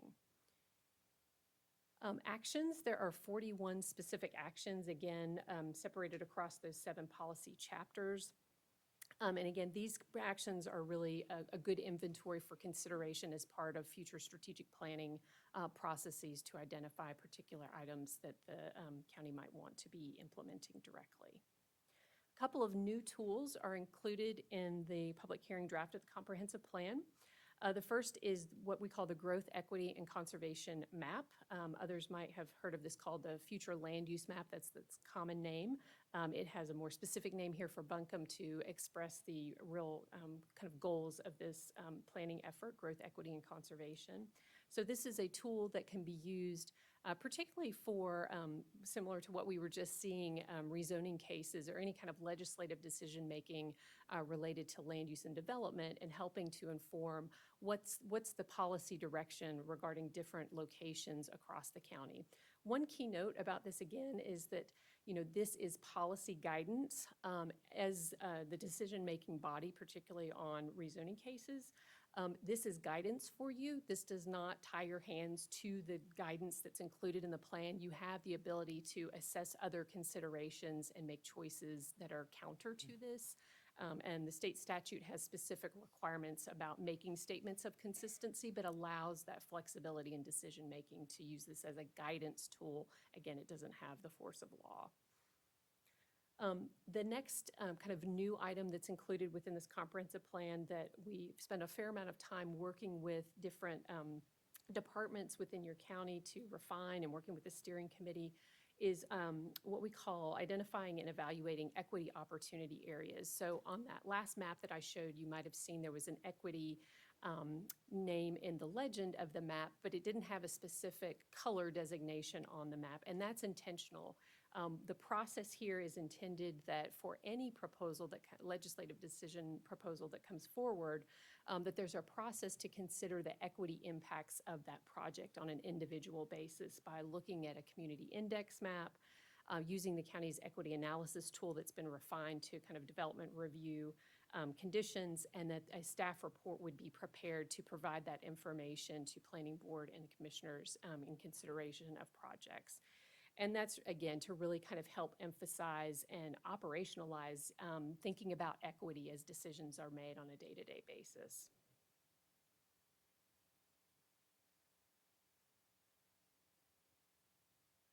Another tool that's included within the plan is a small area planning process by which you can provide more detailed guidance on land use. So we prepared a comprehensive plan that's county-wide. It's not site-specific. It's generalized to some degree. There are some areas where we anticipate that there's going to be change that really needs more refined guidance, more kind of detailed guidance at the site level. And so the comprehensive plan identifies some specific areas for recommendation for small area planning. It also kind of leaves that open to add additional areas in the future as those kind of opportunities and conditions arise. The plan also includes implementation performance metrics. I mentioned on that planning cycle at the beginning of the presentation that it's important to kind of analyze your implementation over time, and performance metrics can help to do that. You can benchmark in a certain year how the county is performing across these different performance metrics, and over time those can be benchmarked and shared with the community to make sure that you're making the progress in the right direction that's intended through the plan. If not, it's an opportunity to evaluate what's working and what's not working and adjust as necessary. The implementation section of the plan, again, includes 41 specific actions. Those are organized into different categories: regulatory and guideline updates, capital investments and funding programs, further planning efforts and initiatives, and partnership opportunities. From here, I'm going to go quickly through some of the requested revisions from the joint work session. One of the requested revisions was to revise the color palette that's used on the growth, equity, and conservation map to make it more distinguishable, particularly for some of the growth area categories. So that's something that would be, again, the changes haven't been made in the public hearing draft, but they would be folded into the final adopted draft to make sure those colors pop and are easily distinguishable. Another requested adjustment that came out of that joint work session was the addition of an action to support development of renewable energy storage infrastructure. And particularly if anybody's looking in the plan itself, a new bullet is being recommended under infrastructure and energy actions, action number 2, that's on pages 197 and 198. And I'll read the statement here that's being recommended for inclusion, which is to support existing and emerging technologies for energy storage systems, such as battery storage and microgrid technologies, to maximize effectiveness of renewable energy installations, reduce peak energy demand costs, and provide increased reliability and resilience due to grid disturbances. So those are the two kind of recommended changes that came out of the joint work session. The planning board, again, held their meeting on May 2nd. I received a similar presentation as well as comments from the public on the public hearing draft, and they unanimously endorsed that the public hearing draft come forward to the Board of County Commissioners with the incorporation of the requested changes made at the joint work session, the two that I just shared. So with that, that concludes my presentation to you. Happy to take any questions that you might have. Great, thank you. Commissioners, any questions at this time? We are going to have a public hearing in just a moment. Any questions?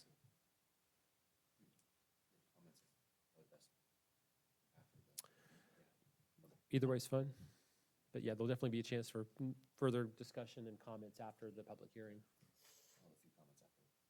Okay. Martin, after, okay. All right, I think we're going to go ahead and do the public hearing, and then we'll have some further discussion after the public hearing. So I know a lot of folks come out for this, so thanks everyone for taking time. Go ahead and open the public hearing at 6, actually, just a moment before we open the public hearing, I wanted to get some feedback from the commission on the process for this public hearing. So we do have a lot of folks who've signed up.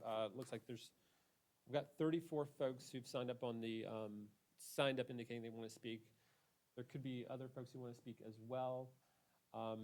We have had a policy in the past of dedicating an hour for public hearings, and if we do 3 minutes for each speaker, it could exceed that. So one process we've used sometimes in the past is when we have this many people signed up to make sure we can try to hear from everyone is to do 2 minutes rather than 3 minutes per speaker, which would increase the likelihood that we could hear from everyone during the 1 hour. So would the commission like to do 2 minutes per speaker so we can hear from as many people as possible? Does anyone object to that idea? Okay. All right. So when we go to the public hearing, we're gonna hear from every person who wants to speak, but we're gonna ask folks to limit the comments to 2 minutes, so we'll be able to hopefully hear everyone who's come out this evening. I'm gonna open the public hearing at 6:45 p.m. And Lamar, folks will still get a light when they've got 30 seconds left, an orange light, and then a red light when the time is up. Is that right? Okay.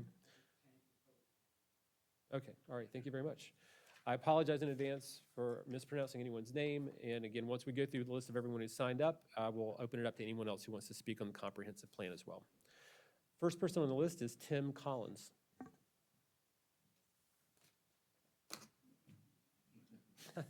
Your time doesn't start till you start talking, so don't worry. I think everyone should run. I'm Tim Collins. I'm a member of the Buncombe County Planning Board and have been for the last 3 years, and I'm proud to serve as a volunteer. A couple of things very briefly. One, huge compliments to the planning staff for the work that they have done in partnership with Clarion Associates. It's been an extraordinary amount of work. It's been transparent, it's been thorough, it's been careful and thoughtful. So, and I've been very impressed by the quality of the work that's been done in the comp plan. Second, the planning board did unanimously endorse and recommend approval of the comp plan at our May 2nd meeting, and I concur with that. Third, I live in North Asheville, and I actually live in Beaver Dam Valley, but I do not support the change.org petition that has been circulated. And one of the things that has caused me pause is that some of the advocacy and communication material that they have shared has stated that this is a mixed-use zoning proposal. So people have the idea that the comp plan is zoning. It is not. It is a planning and policy document. So just one final comment. Today, I met a friend who lives on Town Mountain Road who said, "What's this I hear about mixed-use zoning?" And I said, "It's not zoning. It's a planning and policy document." So it's unfortunate that the advocacy and communication materials that the Neighborhood Association have shared have suggested that this is a zoning document. It is not. I recommend that the commission approve the comp plan.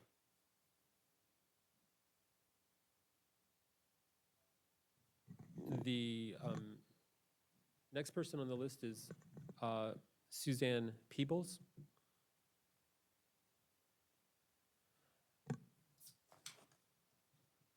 And I also wanted to make a note that there may be some people who wish to address the board who may want to use an interpreter.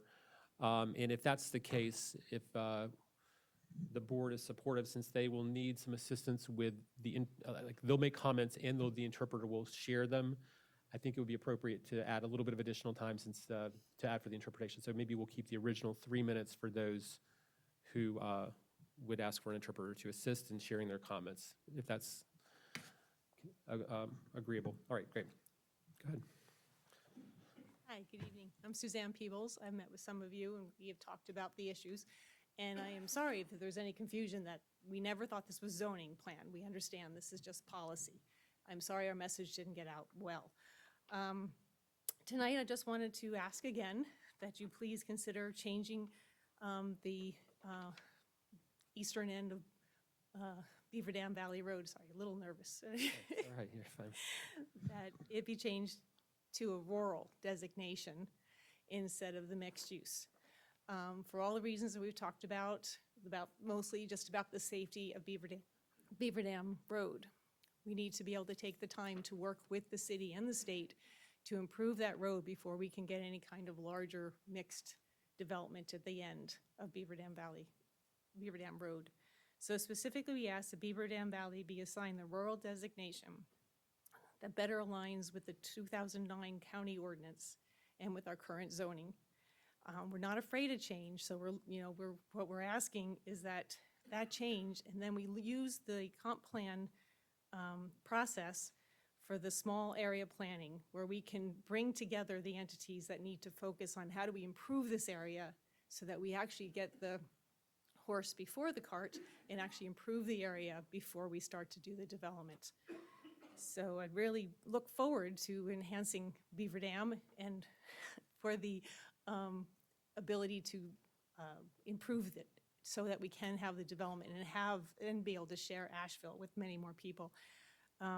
But we really need to bring focus and review to support the necessary improvements that must be made before we can improve development in that area.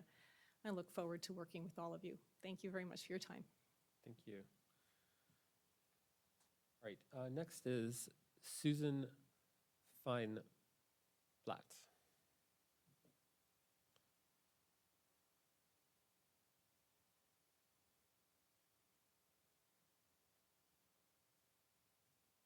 Thank you for the opportunity to speak today. I'm also here on behalf of Beaver Dam, and the first thing I want you all to know is that we absolutely are in favor of so many things of this comp plan. The issue that we're experiencing and the reason that we have come here tonight is because when you put in the 2009 ordinance, which states all the reasons that Beaver Dam is a difficult place to develop, and I don't need to go through all the issues because you all know that. The problem is that we're rushing into a plan, we're rushing into a mixed-use proposal when we don't really have, when there are so many reasons why the 2009 ordinance was put into place, right? So my request is that we slow down this process. You've already created an amendment for a part of the eastern part of Beaver Dam Valley to be rural community from mixed use. And we really appreciate that. And what we're asking is, let's slow down this process, let's revisit this, let's make Beaver Dam rural community to start off with, and then we can begin to have really robust conversations with planning and the commissioners and the community to figure out the best way to develop Beaver Dam so that it will be sustainable, so it will be functional, so it won't be dangerous. And I thank you for my time. Thank you. The next person is Dee Dee Stiles.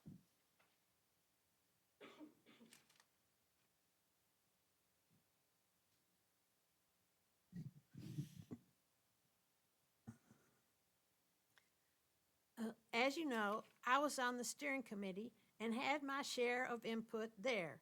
So I will just say this: the proof is in the pudding. The comprehensive plan is only as good as what gets done in its name. I suspect the comprehensive plan will turn out to be a lot like the U.S. and the North Carolina state constitution. How the plan will be interpreted and what actions will be taken guided by that interpretation will depend on who is in power at the time. So we better get busy and do all we can before the wind changes. Okay, thank you. All right, next is Margot Mulligan.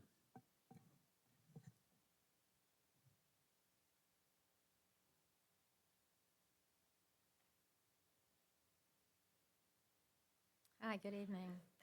I'm here to talk about the area where I've lived since 1986. which is Lynn Cove at the very end of Beaver Dam. When we first moved to the Cove, we would walk with Wilma Dykeman up and down the road. Her house was just a couple houses down from ours. And she talked about the need to preserve those woods and those forests and the rural areas. In regard to the 2043 Comprehensive Plan, Lynn Cove meets all the performance metrics for the section that is farms, forests, and environmental protection, in part because the extremely steep slopes in the Cove, the heavily forested areas, and the several farms that are part of the Cove that have been there for generations. There's a difference in elevation at the end of Lynn Cove, the south end, is 1,700 feet from Rice Knob down to the road, and in the other end of the road, from Buzzards Rock down, it's 1,100 feet, and that makes much of the land exceeding the steep slope ordinance, and thus unsuitable for development.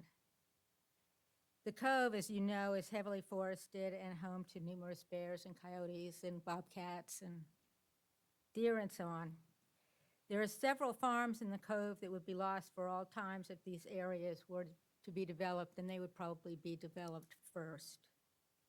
So I respectfully request the Board of Commissioners fine-tune the 2043 Growth, Equality, and Conservation map to exclude Lynn Cove and areas similar to Lynn Cove from attaining mixed-use neighborhood status. Thank you. All right, thank you. All right, next is Bruce Bauneman.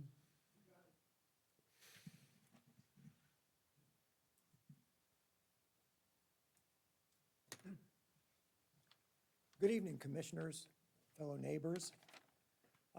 We need to address the housing shortage, but let's not suffer consequences and destroy the very reason folks want to live here.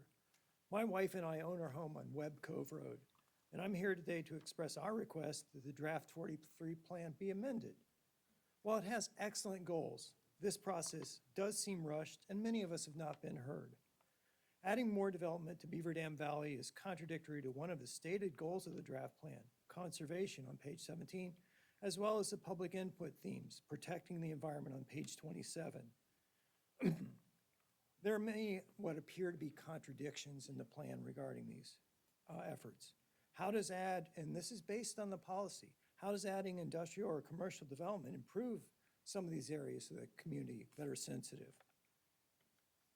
This plan places more pressure on our fragile ecosystem. Our property has already seen considerable erosion from construction of just one home adjacent to our property.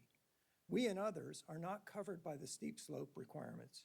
This plan could exacerbate that situation. Regarding the infrastructure, there are no plans on the state plan to expand State Road 2053, which is Beaver Dam Road and ultimately Webb Cove Road.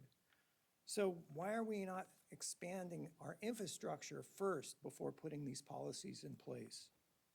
And regarding informing folks, well, my wife and I are just happy that we were able to find this out from a very intense group of neighbors. However, we did our own research.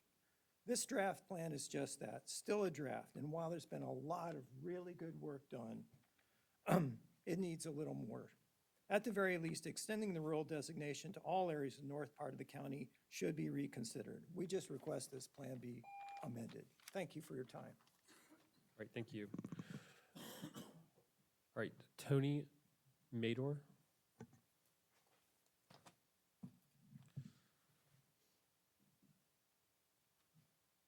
Good evening, Commission. I'll use my Yankee voice to not take so long. Anyway, I'm right here representing the views of Ash Hill, which is a development off of Sweeten Creek Road. We are right over the hill from Penner's Cove.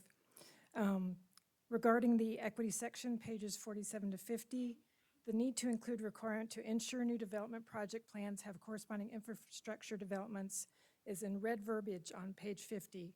The focus on increasing equity is laudable, but simply adding development projects without corresponding infrastructure improvements, especially roads, water, and sewage, is counterproductive to increasing equity. To provide the services needed for this new equity development, the county needs to ensure bus transit system is added to these locations. Currently, Most of Sweeten Creek Road has no transit system.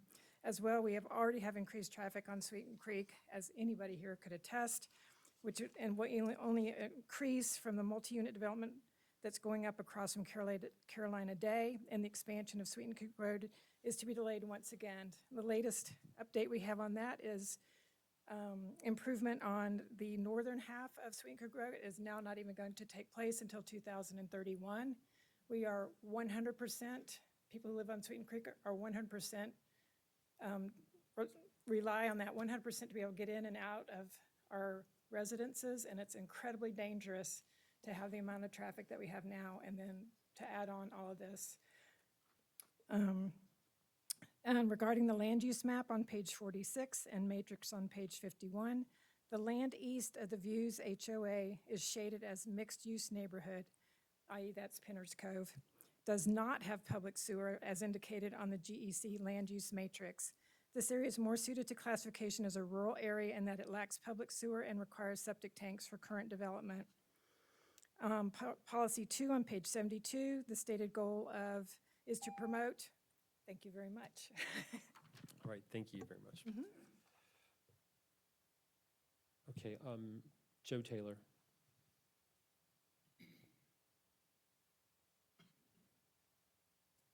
Hi, my name is Joe Taylor, and I'm from Beaver Dam Valley neighborhood. I just wanted to say, I wanted to speak to Beaver Dam Road. I took a new hike, and it emptied me out around a curve, and I wasn't aware of it ahead of time, and I ended up on Beaver Dam Road, and I could not get home. We have no shoulders, much less sidewalks or biking lanes, and our younger families are worried about their children waiting for the bus. It's a very dangerous road. So, of course, when they said, well, the plan does advocate for increased density, I'm really very concerned about that road, and it seems as though we really need to pay attention to that in a very concerted way. Thank you. All right, thank you. Marion Ladney.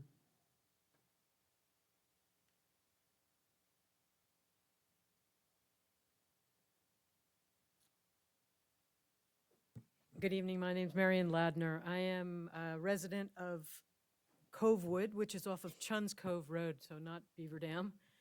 I am the president of the Covewood Homeowners Association, which is Property Owners Association, approximately 35 homes, at least 70 people live there. The infrastructure issues that have already been raised to you absolutely exist tenfold on Chun's Cove Road.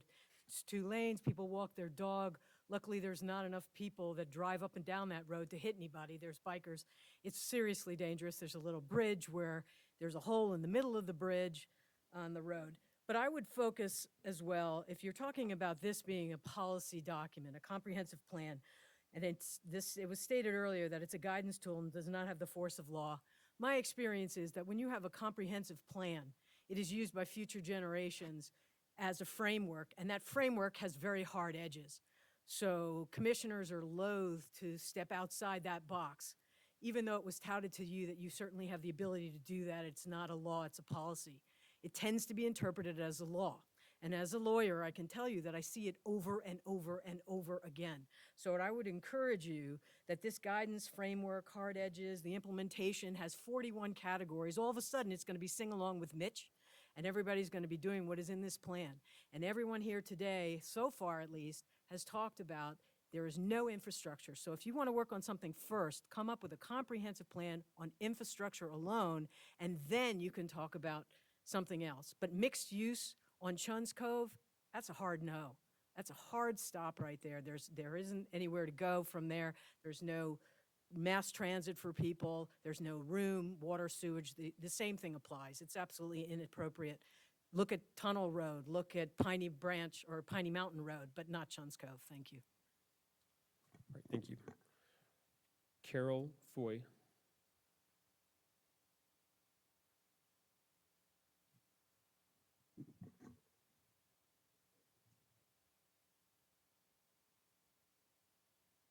Hello, my name's Carol Foy.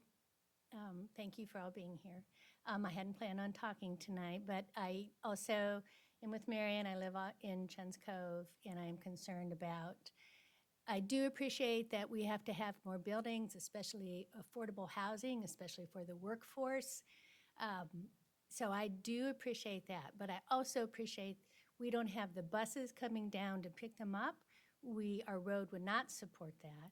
We don't have bike lanes if they wanted to do that. And the crime, the homelessness, as you know, is a problem. We all know that's a problem. But there are so many camps that are right there off Chun's Cove Road. So consequently, the crime would be up. So my request is, like Ms. Ladner's, is please do the infrastructure first.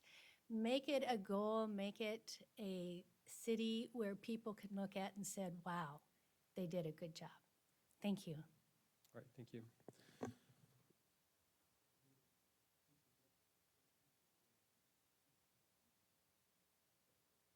Yep. Alan Estrada? 3 minutes. Yep.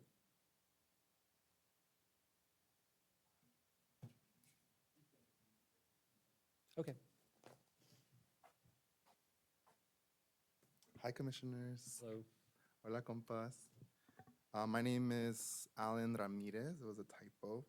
I work in the Emma community, and I live in the Irwin area. I'm here with members of my neighborhood to support the county's commitment to equity in the comprehensive plan, and to highlight the importance of including communities within the planning and actions that the county would take towards equity, so including us. I want to highlight that to build equity, the county must recognize the history of Asheville and Buncombe County, the context of our communities and cultures, and the impacts that the institutions and structures have on our day-to-day lives as workers and residents of Buncombe County. There's a lot of repair needed from the historical harms and the current inequities that exist today. So we need this plan to invest in historically marginalized communities so that the future outcomes are different. We are here today representing those communities as well. We are willing and ready to be a part of this plan and ask you to engage the community very early on in your planning so that we can be a part of the decisions and the actions outlined. Residents have the lived experience. We, the residents, have the lived experience needed to inform the changes in our communities with that we will have to experience for the next 25 years as a part of this plan. So once this plan is approved, we look forward to collaborating to make this plan actionable and create equitable outcomes for communities like ours in Emma across Buncombe County. Thank you all so much for listening, and shout out to my people watching. All right, thanks, Alan. Marion Porras.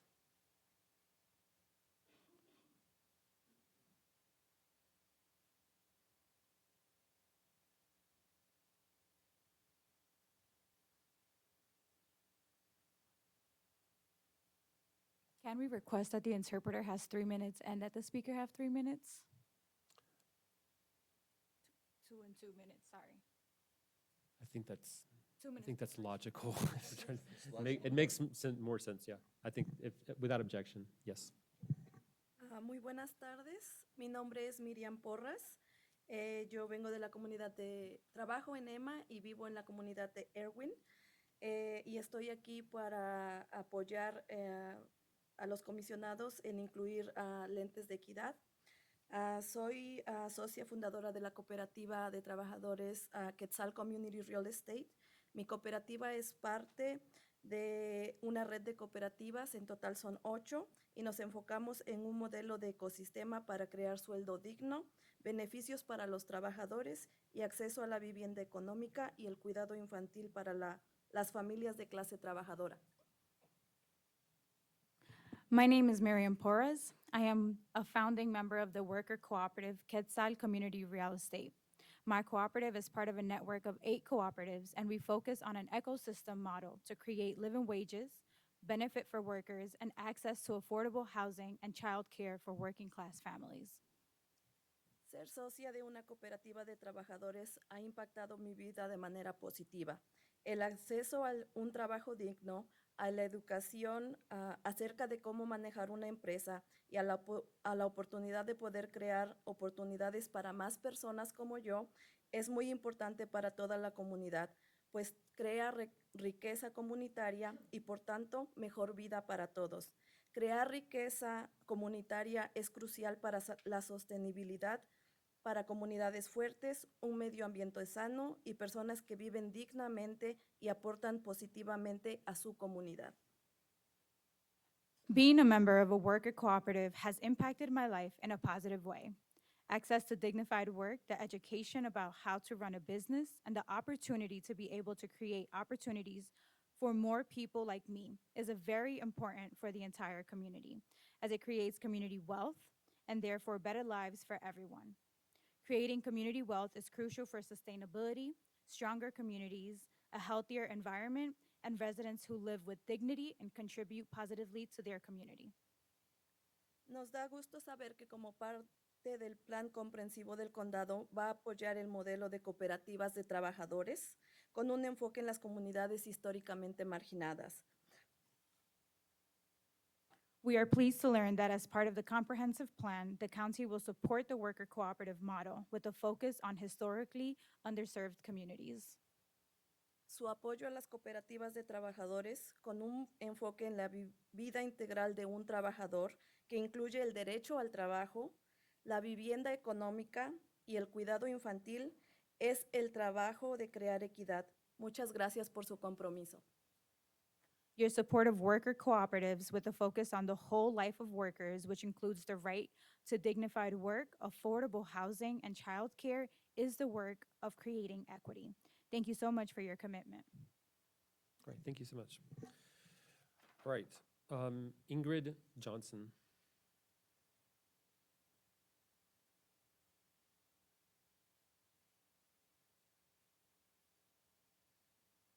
Hello, good evening. Thanks for your time. My name is Ingrid Johnson, and I live and work in the Emma community. I'm a worker owner of Chispa's Property Maintenance Cooperative. We provide maintenance services to properties throughout the county with a particular focus on resident-owned mobile home park cooperatives. I'm here to express support on behalf of my cooperative and my community for the vision outlined in the comprehensive plan to focus on zoning and code-based solutions in alignment with your affordable housing goals. We're particularly looking forward to the opportunity to collaborate to identify zoning and code tools that can support the protection of existing mobile home parks, as well as the development of new mobile home parks. When they are developed with a resident ownership cooperative model, they allow low-income residents of our county to create housing stability and financial equity for their families. There are currently approximately 133 residents in our community that live in resident-owned communities, and with supportive zoning and code, this number could grow significantly. There are several particular components of the plan that we'd like to highlight that we're in support of.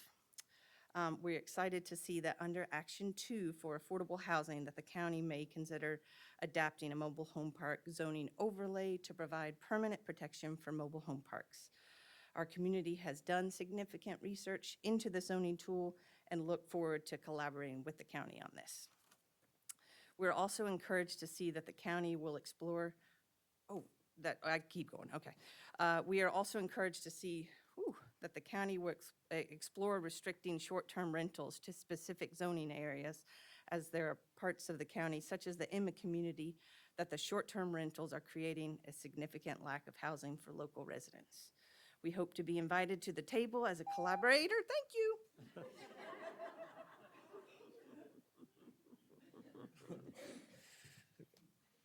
All right, great job. Johnette Garcia.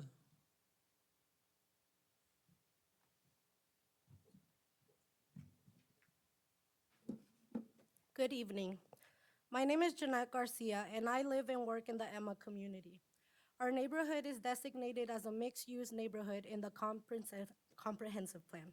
As we studied what that means, we were glad to see that part of this designation includes mobile homes and mobile home parks, which are such an important form of affordable housing for our community. We want to express our concern about part of the mixed-use neighborhood designation, which is the development of cottages and additional dwelling units, or ADUs. We are concerned about this because without local and state restrictions, we know that they will likely become short-term rentals. Short-term rentals have had a powerful negative impact on the local housing crisis. Again, we are worried that without state or local restrictions, instead of the development of cottages and ADUs being a helpful tool, it will turn our community into a tourist zone. We thank you for your consideration and support. We believe that together we can come up with land use planning solutions to create significant affordable housing and prevent gentrification and displacement. Thank you. Thank you. Jonathan Palma.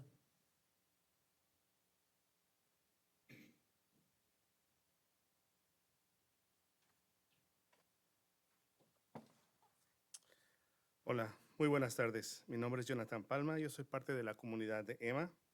Estoy aquí para agradecerles por identificar a la comunidad de EMA como un lugar de desarrollo de áreas pequeñas y así permitir que nuestra comunidad, tanto los residentes y pequeños negocios, formen parte de este plan comprensivo.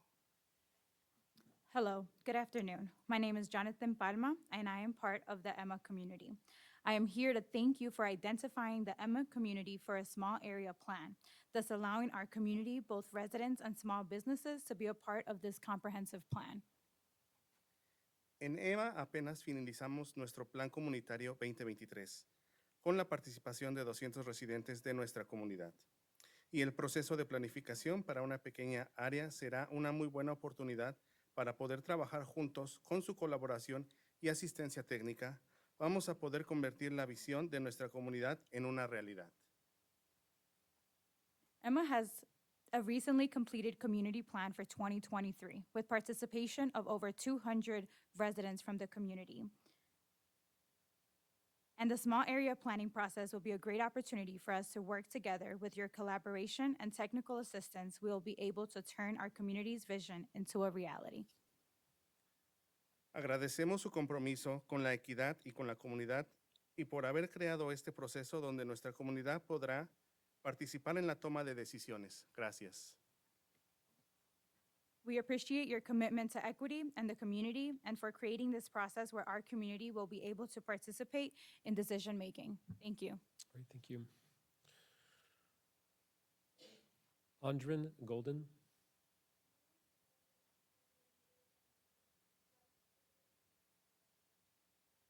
Okay.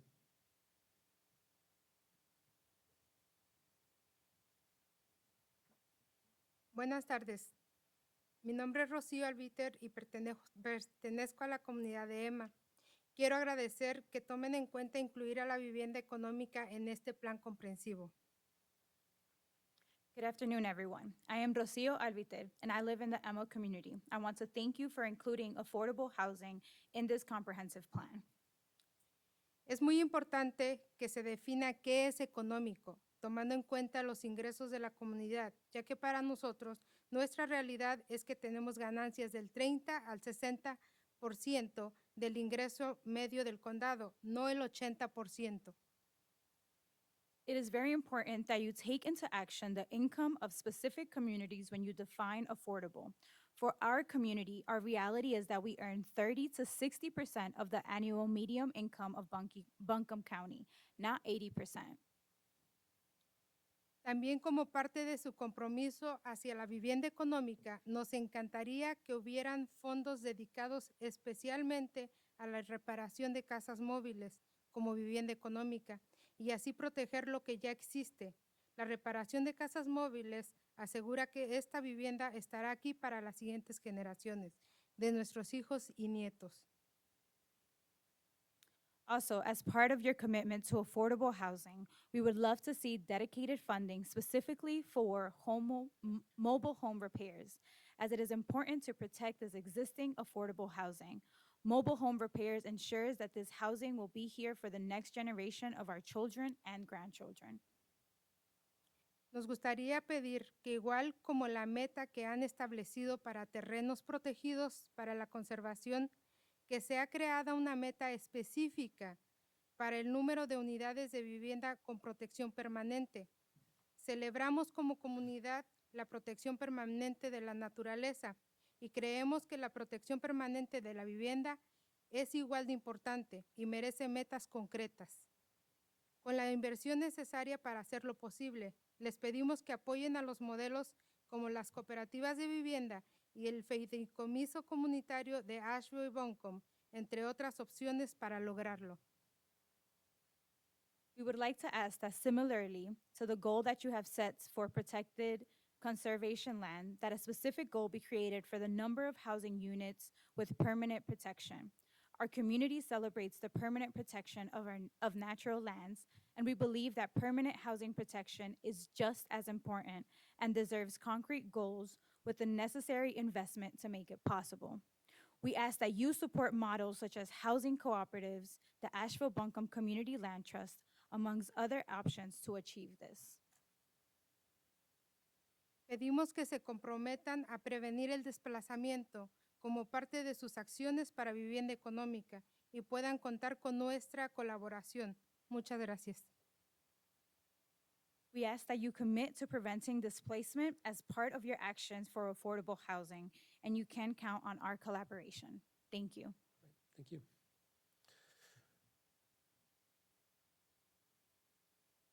Andrea Golden.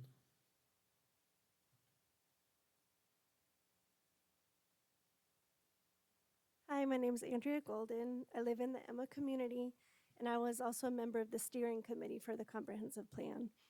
Before joining the committee, our community engaged in a participatory action research process. This is a form of community research that leads to action planning. I worked as a member of the committee to bring the input and voices of the 200 community members that participated in our community research process. And as you've heard from several of our neighbors here tonight and others who are present in the overflow room, our community is excited about many elements of this plan and expresses our support. The biggest concern expressed by our community about the comprehensive plan is the designation of Emma as an area for growth. Although we support the plan because we understand the considerable development pressures that Buncombe County is under. We're hopeful that the equity opportunity tools, the small area planning process, the updates to zoning and code, amongst other actions outlined in the plan, can ensure that neighborhoods like the Emma community continue to be a place where longtime residents can remain, and that low-income newcomers can also come to and find affordable housing and a place of belonging. Thank you so much for your collaboration and for the opportunity to be part of the comprehensive plan. Thank you. Rob Hazlip.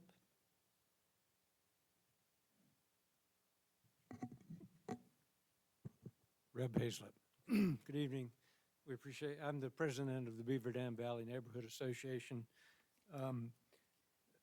And I appreciate your letting us speak tonight. First of all, I have to take exception to what our esteemed neighbor and Buncombe planning member said, the way he characterized us as misleading people into believing something that it's not. We are not engaging in misinformation, and I think it's a regrettable characterization of the way we've behaved. I'm going to be brief. Second, I'd like to address something that planning member or planning staff Pennington said. We're not against change. We embrace change. We want the change. We want to be a part of the change. We want to have a seat at the table for the change. We made a concrete proposal to each of you, a creative way where we can participate in the process, where we can be a member of the process, and we can determine the fate of the valley together. We've asked the city if they would participate. They said they would. We've agreed to fund this if you will allow us to participate in the process. We want to find a way to compromise with you. What you're proposing is to take the single lowest density allowed by the county and changing the policy to the second highest density allowed under the comp plan. That doesn't seem right. That's a radical change, and it doesn't strike us as right. We would like to compromise on that. We would like to find a way to find the middle ground. And we would like for you to consider our proposal to amend the plan for rural community. Let us work together. If you can prove to us that the plan works, that high density works, we'll support it. We'll be right there with you. Thank you very much. All right, thank you. Kelsey Fulbright?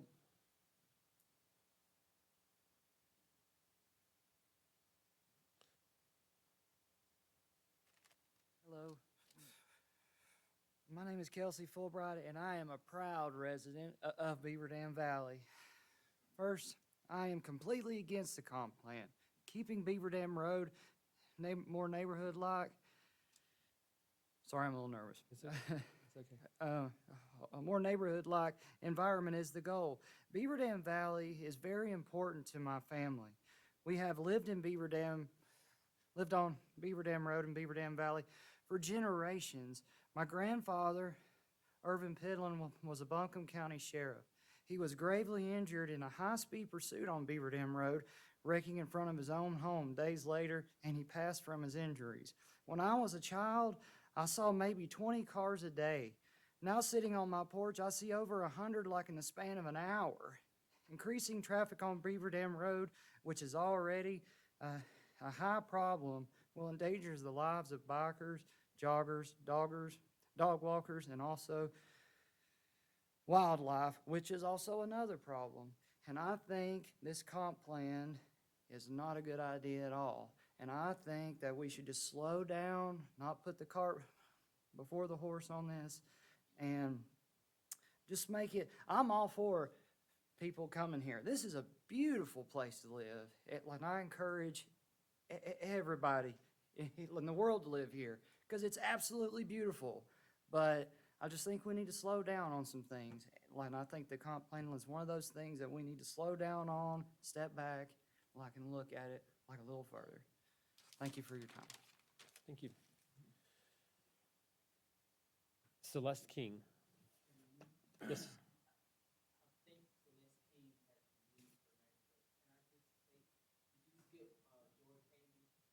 I did accidentally skip George Handy. Let's go back to George. Sorry about that.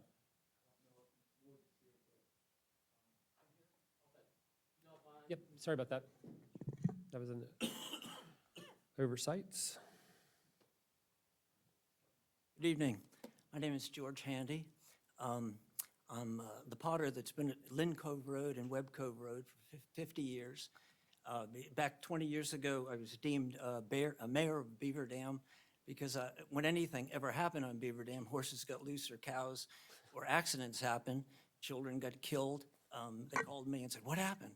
And it's been, my heart is really in that community.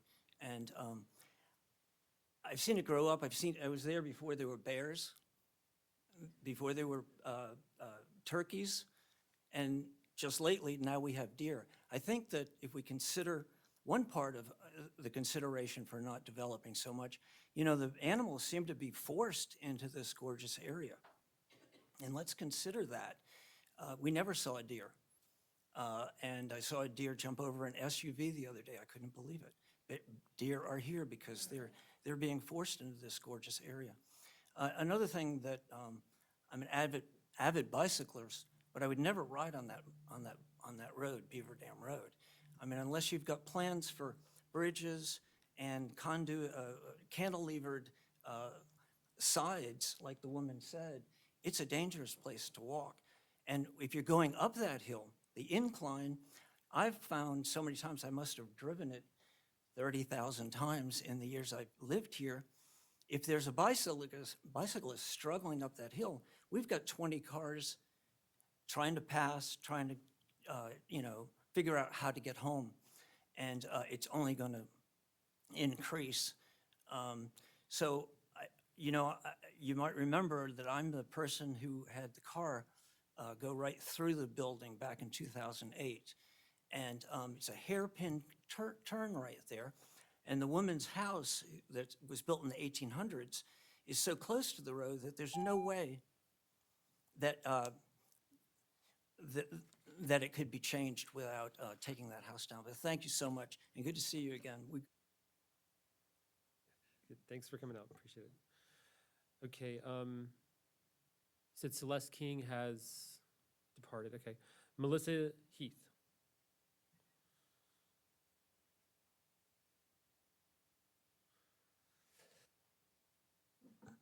Short.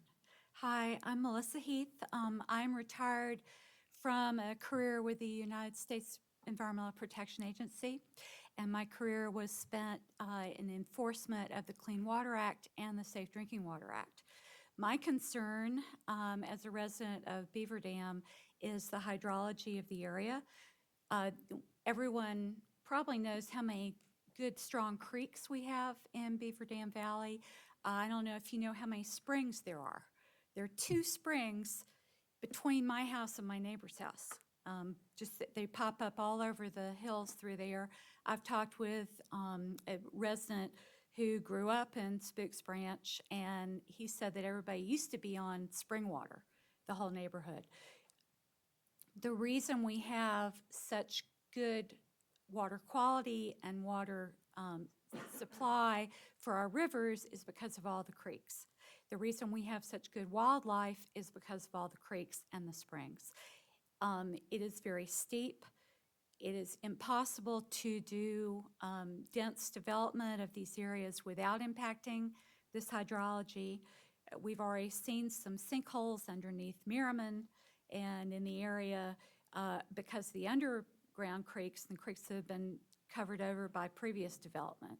So I think that I agree with keeping the rural designation or another very low density designation for Beaver Dam Valley, and it needs more specific examination to be addressed in the plan. The current plan is not good for Beaver Dam.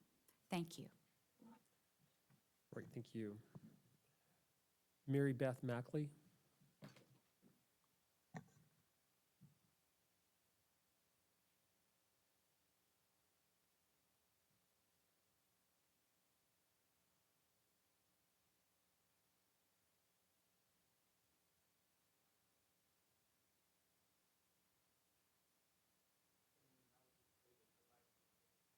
Okay. Tom Malahan.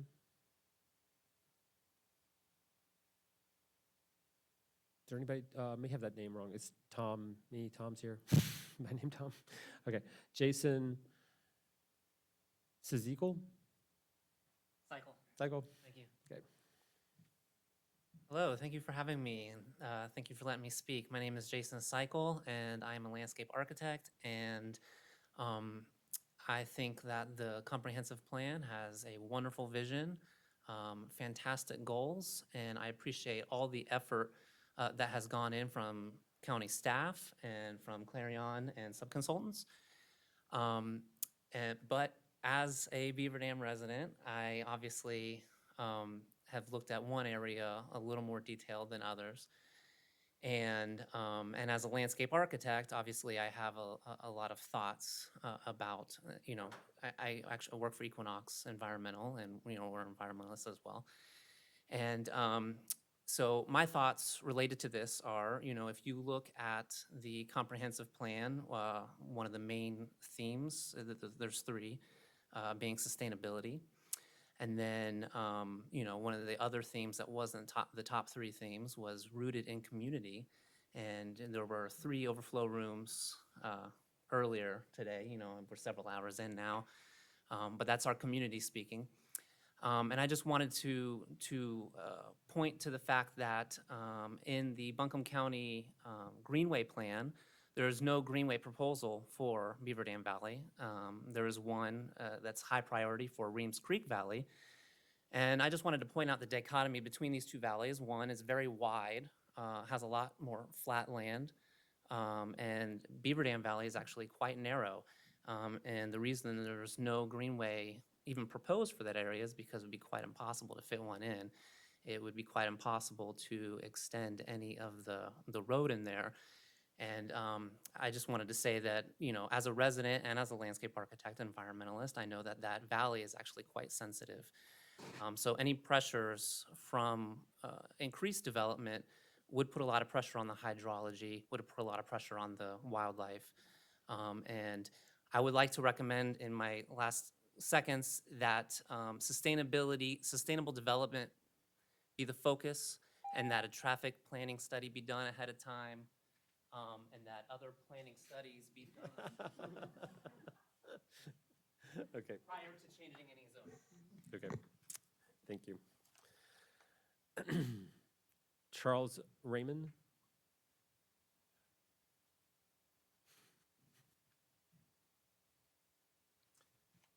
Good evening, Commissioners, and thank you for giving me the time to talk to you. Between my wife and myself, we've had property up in Elk Mountain Scenic Highway going back to the 1950s. I want to talk a little bit about sustainability and safety. First, as residents up there, we see race cars coming through, sports cars, motorcycles. Every time we hear one coming, we kind of hold our breath hoping there's not going to be an accident. And I personally have pulled 3 different cars of people out from alongside the highway when they haven't navigated the curves safely. That's going to get worse as population grows. The roads up there are not capable of accommodating huge growth in the future that is presupposed with a higher density and mixed-use designation of the area. All the homes up there draw their water from wells. We have lost natural springs. Seems to be drying up there, so a lot of consideration must be given to sustainability. And then finally, I wish to take an opportunity to just mention that I've asked each of you in the past to take a look at the graffiti up at the rock at Pelican. I forget the name of the rock up there, but it's about 4.5 miles up. It's the worst, most vile profanity that is written into the highway. The visitors to this county, people who come here to bring their children and go to bike, etc., are ashamed when they see it. And we really need to work with the state who owns that highway to get that fixed. Thank you. Thank you. William Duane?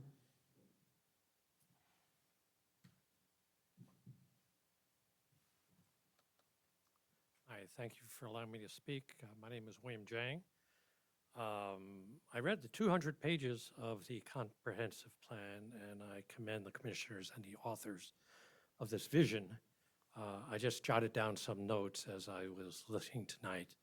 I have 3 issues which I believe the comprehensive plan should emphasize. First is infrastructure, specifically roads and water. I think it's essential that we need to be proactive instead of reactive. And for future development, we need to plan proactively instead of blindly approving various plans and then be forced to retroactively respond when some capacity is exceeded. If you need to react, then the quality of life has already diminished, and the board should be devoted to maintaining and elevating the quality of life rather than seeing it decline. The second issue is internet availability. I think it's shameful that the internet map in the report shows a lack of access to many communities because high-speed internet is a benefit to all communities and to all age groups, and for everyone, including those historically unrepresented communities. High-speed internet is a great equalizer. Internet and computer proficiency is one of the strongest prognostic indicators of future academic and scholastic success. And I move that the commissioners stress to increase accessibility of this asset throughout the county. Lastly, I want to address a white elephant in the room, which has not been discussed tonight, and that topic is homelessness.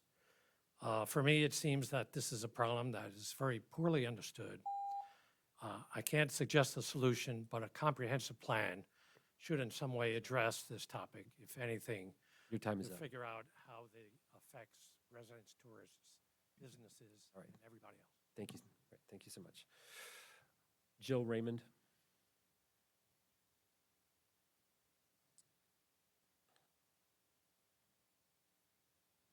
Hello, good evening.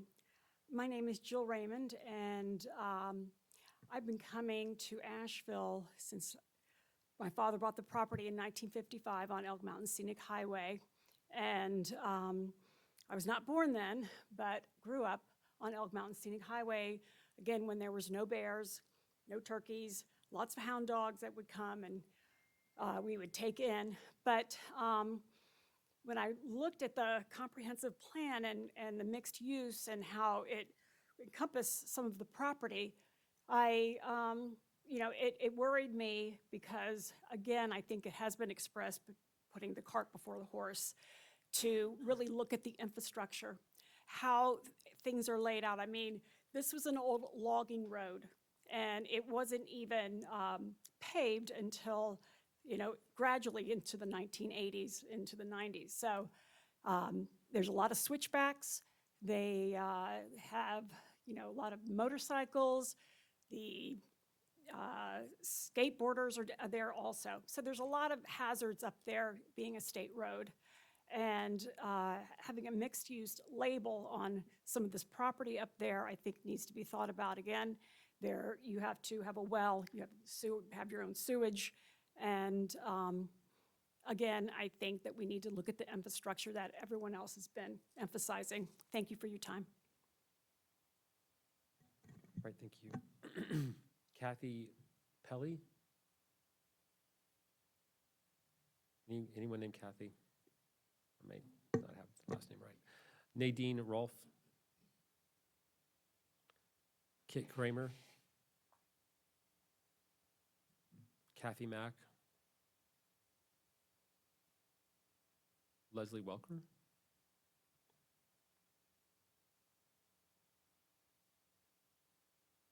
Hi, thank you so much for your time tonight. My name is Leslie Welker.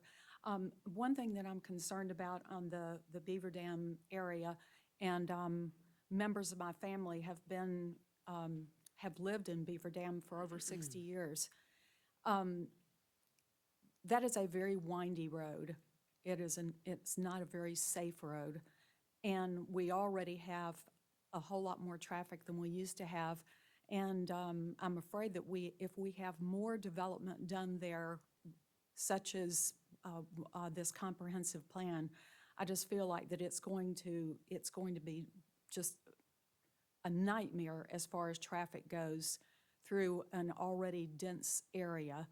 And especially if you're talking about, the higher traffic and high density that is being discussed, I believe that it's something that's going to be very, very detrimental, not only to the people who live there, but also to our wildlife that visits us. I care a lot about that too.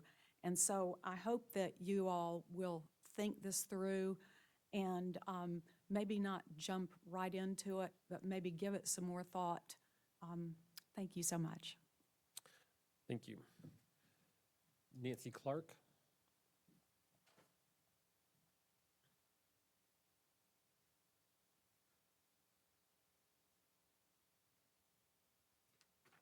Good evening, Commissioners.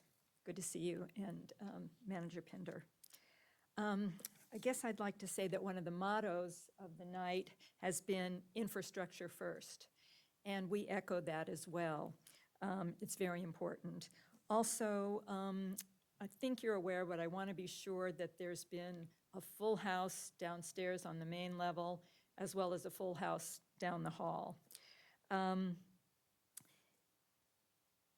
What concerns us in Beaver Dam Valley about the comp plan and the future land use map is that there's a big disconnect between the proposed mixed-use neighborhood designation and the density currently allowed in the existing Beaver Dam overlay. The new comp plan mixed-use neighborhood designation lays the groundwork for density between 4 and 18 units per acre and more in certain circumstances. The comp plan states that new residential development should be complementary with existing development. That sounds really good, but the level of density designated in the comp plan, it's not complementary with any of the present development in Beaver Dam. We're being told that the BDM overlay will remain in place, but at the same time, the plan is assigning the whole of Beaver Dam, except for the modest change that was made by staff, and I want to acknowledge that, but all of the rest of Beaver Dam to this dense mixed-use neighborhood. And those of us with lived experience in the valley, we see this as irresponsible. Our road is unsafe, our infrastructure's old, and it's almost continually being patched and worked on. We worry about the safety of drivers, walkers, cyclists, and our children. Thank you very much. Thank you. Thank you, Nancy. David Flander. D. Williams. All right, that's everyone on the list. Is there anyone else who would like to speak during the public hearing on the comp plan? All right, well, I'm going to close the public hearing at 7:46 p.m. I want to thank everyone who came out and took time to address the board during the comp plan. Commissioners, I'd like to make a recommendation that we take a 5-minute break, and then we'll resume.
We are ready to get started again.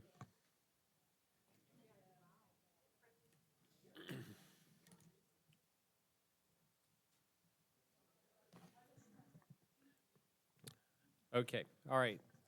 We are reconvening the meeting.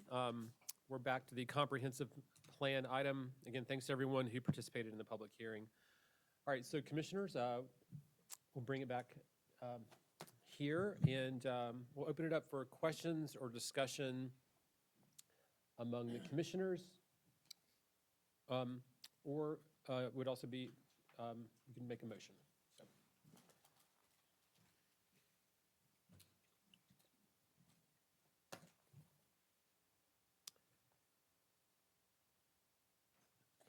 Well, go ahead, I guess Parker. Parker, you start. Well, I've been, I served on the planning board for a long time and then decided either to stop doing that, do something else, or run for office. And here I am, so I've been waiting 9 years for the county to adopt a comprehensive plan. So I have a couple things to mention. You know, we all know we have this affordable housing crisis, and it really goes back to the Great Recession. That's the foundation of our crisis. It's just the country as a whole, just now, just today, is getting to the point to where we're producing the same quantity of residential housing units as we were in 2007. So it's taken that long for us to get back from the impact of the recession. And that's the foundation at which our crisis is built upon. And so two things come to mind as we end this chapter of comprehensive plan and head towards, you know, what comes next with ordinances and zoning changes and growth that's coming, whether we think about it or plan for it or not. And the first is the location of growth. And so, you know, as my time on the planning board, I've kind of adopted the opinion that the county really allowed growth and change almost too easily in a lot of places. And I hold the opinion today that we should try our best to allow for growth in the places that we want and not where we don't want it.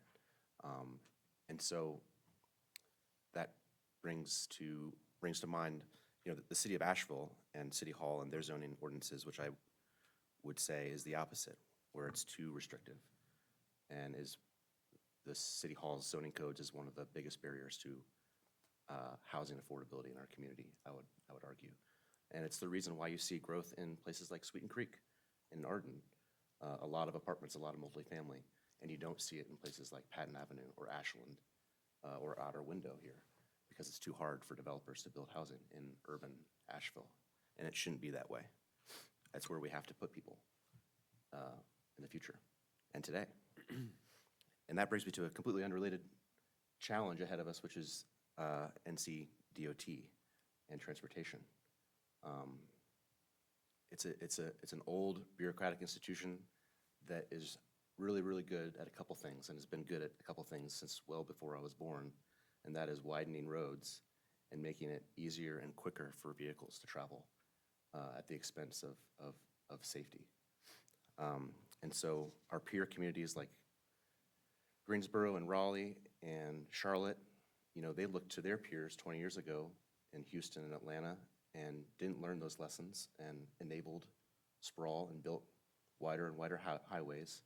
And so today, in modern times, if you live in suburban parts of Raleigh and Charlotte, you tomorrow will go to work and sit in traffic on freshly widened highways for hours on your way to work.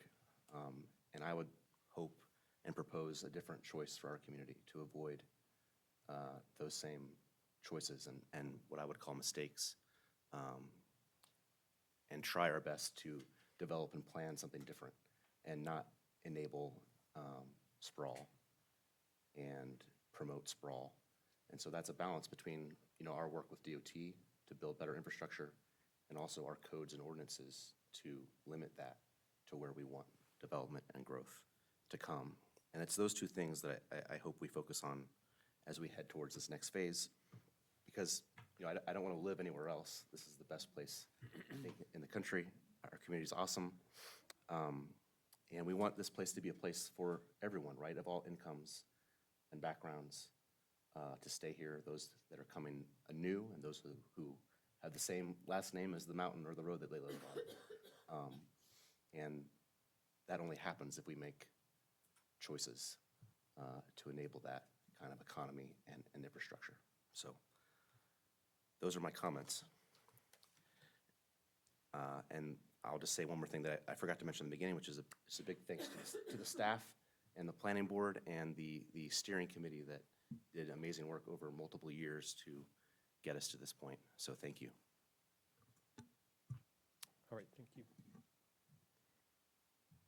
Well, I'll echo that thanks. This has been quite some process. It feels like, I think it started not long after Commissioner Sloan and I came on the commission. Maybe it's just 2 years, but it feels like it's kind of been going on all that time. And so, yes, a huge thanks to the staff, to the steering committee for all this tremendous work that has gone into this. It's really that process of determining the goals and the vision for our community around this.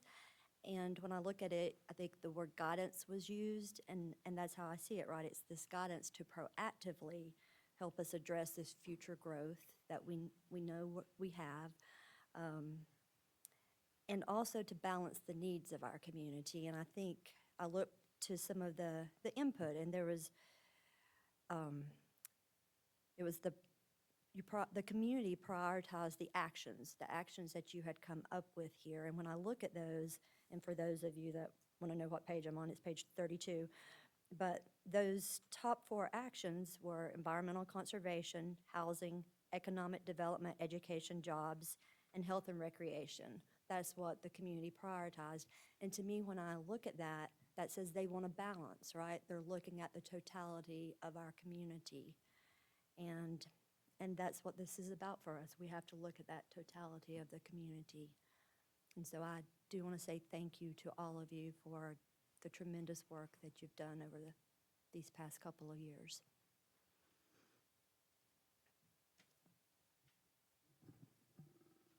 So I think when I think about this, I think what is a comprehensive plan? What is it for? And it's how we set our vision for our community. And it's how we make that vision a reality throughout that plan. And I think what we've looked at tonight addresses the vision that we have, that our staff has for where we want Buncombe County to go, who we want to be in terms of our land use and smart growth and development. And I also think about change is hard, and the idea of change is uncomfortable, and it's really difficult sometimes to wrap our heads around what change can look like. I think this plan took that into account. As I look at the number of meetings, in person, drop-in, virtual, the intercept events, 81 board and committee meetings, 157,673 inputs were submitted. Throughout this plan, our community was engaged. And these challenges, these changes, worries, concerns were addressed with so many opportunities for public input. I can't tell you how many times I was out, people were just overjoyed with the opportunity to be so engaged by this particular process. So with that said, I do want to, of course, thank our staff again. I don't think we can thank the staff and their leadership enough throughout all facets. All the staff across all the departments that were so involved in this, as well as our steering committee volunteers and our dedicated planning board. I certainly haven't been waiting 9 years like Commissioner Sloan, but this was an issue that really rose to the surface when I first ran in 2018. And I'm glad to see that 5 years later, we're here, we're about to make some really important decisions. And I would be remiss from the aspect of affordable housing not to really make note of our neighbors from Emma that were here this evening speaking on behalf of this, and how important all kinds of housing for all kinds of people in our community are. And I just really want to thank them for coming and speaking about all different types of housing and how that is truly needed in our community to address the challenges that we have.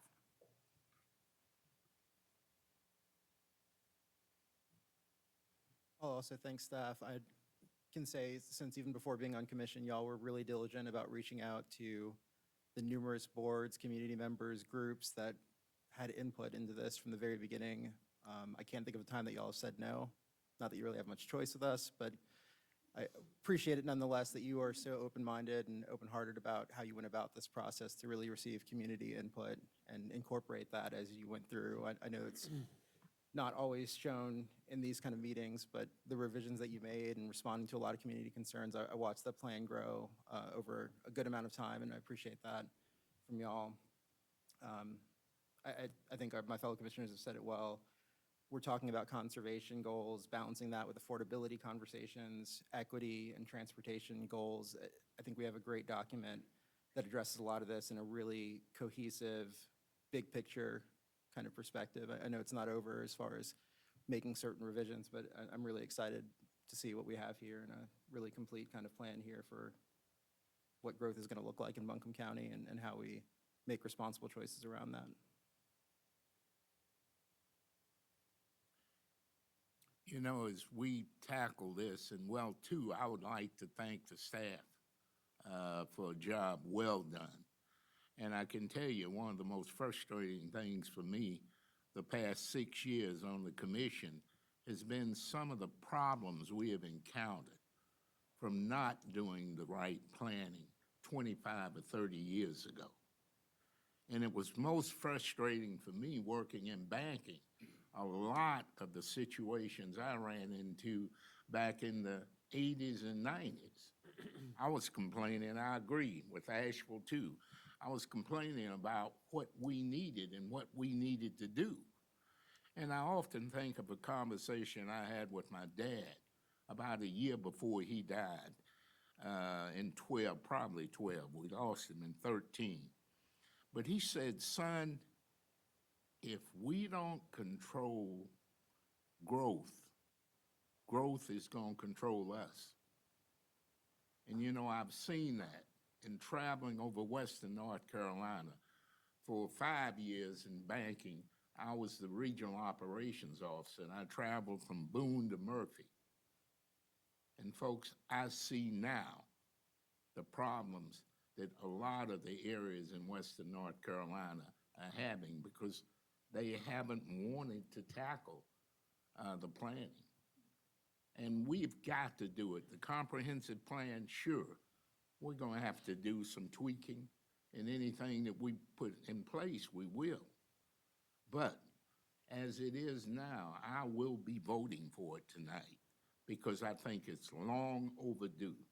And sure, we've got to stick our necks out. I know some people will disagree with us, but we've got to think of what's best overall for the county and what's best for the future.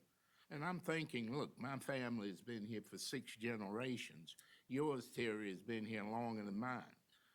But I'm thinking of my grandboys, and I hope after school they will come back here like my daughters have and working in the area.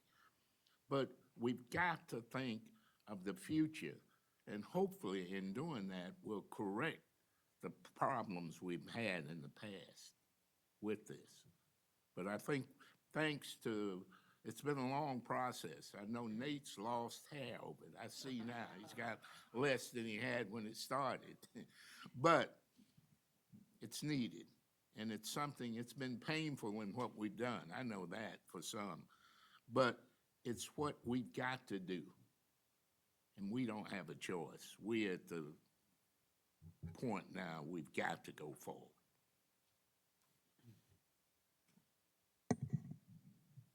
I think my colleagues have said it very well, so I'll be exceptionally brief and just thank all the community members who showed up in one way or another to be part of this process, including tonight, to register your support or your concerns, and also staff who've worked so diligently.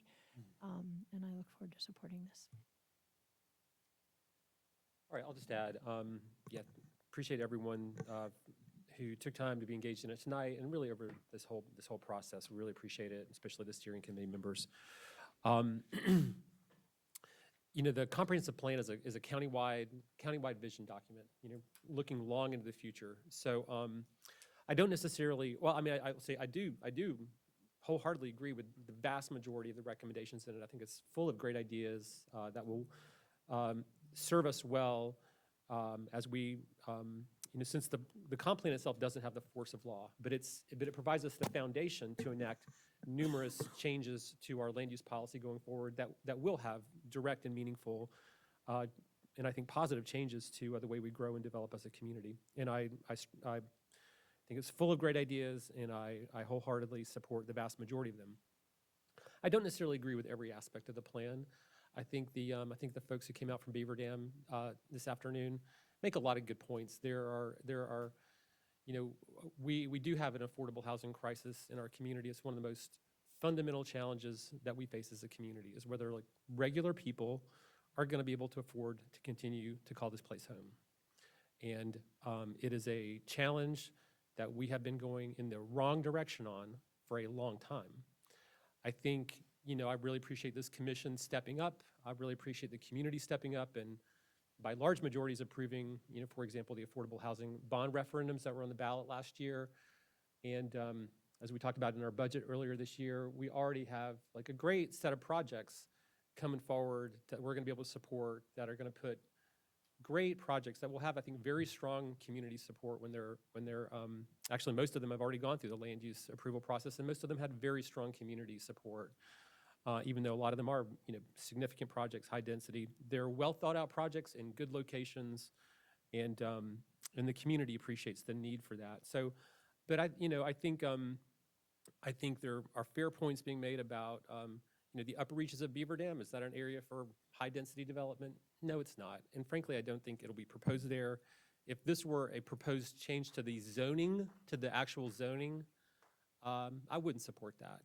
And I don't anticipate that coming forward. And if it did, I don't anticipate it would be successful. So I appreciate the concerns, but because this is a county, and frankly, there are other places I look at the comp plan and think, you know, there's never going to really be high density zoning or development in some of these areas, but it's a countywide vision document. It's not a specific rezoning document. So just because I don't agree with every detail of it doesn't mean I don't enthusiastically support this overall plan. And so for those reasons, I'm gonna support it this evening. And you know, the one other comment I would just kind of share is that you know, and a part of what we've learned from doing this, because we have all these ideas and we kind of kept proposing more ideas as we went through the process, and eventually our staff are like, you got to stop, right? If you want this plan to ever be voted on, you just have to, you can't get everything in one plan. And so, but I will share, one of the things I think that we do need to give more attention to in our land use planning work going forward is that, you know, when we look at the plans where we have the, you know, the planning process was really focused to a large degree on the unincorporated areas of Buncombe County, where Buncombe County government has direct land use jurisdiction, right? Like we're the body that is responsible for making those decisions, and any developments in those areas have to go through our planning and development review process. But when we think about growth and development in our community, I think overall there is a lot of community support for well thought out infill development in areas that do have infrastructure and do have public transportation services and things like that. I think there's great opportunities to put a lot of the growth that will be coming our way in the coming years and decades in those areas, like the greater downtown area, the key transportation corridors where we can have good infrastructure and good public transportation and things like that.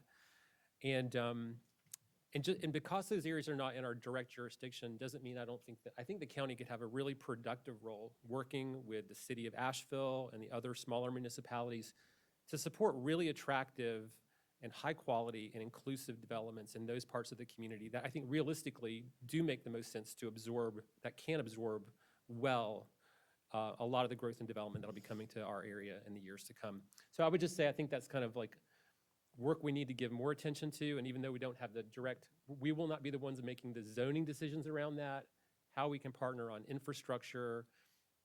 The county's already working on redeveloping some of our county-owned properties that we have in downtown. I think that's a great start. So just an area of work that I think deserves to be prioritized going forward. So those are all of the comments I wanted to share. I think everyone's spoken, but we don't have a motion. Before we make a motion, can we just address on page 20 of 27, there's a reference to the increase in number of jobs with earnings above 50,000. Could we modify that appropriately? And I think the staff recommendation was to clarify that that should be indexed for inflation going forward. Was that the comment? Okay.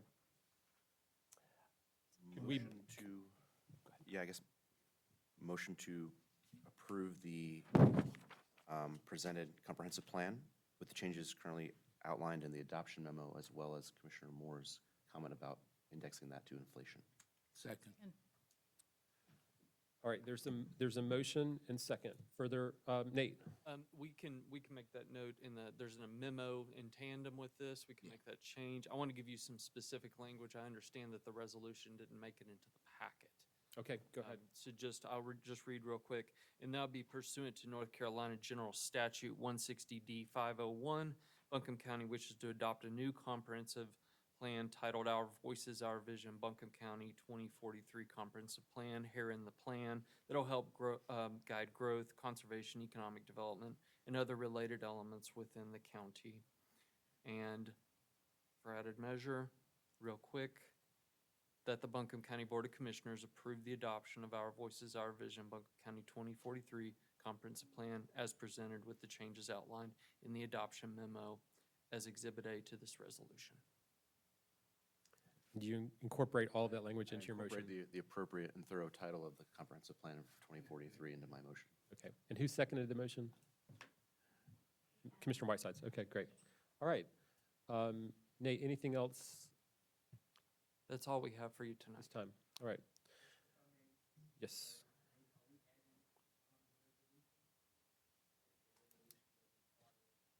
It just simply wasn't uploaded. That's what Mr. Fruh just told me, so. We'll get that immediately to you. All right, all in favor of the motion say aye. Aye. Any opposed? All right, passes unanimously. Again, thanks everyone for coming out and having input on this process. All right.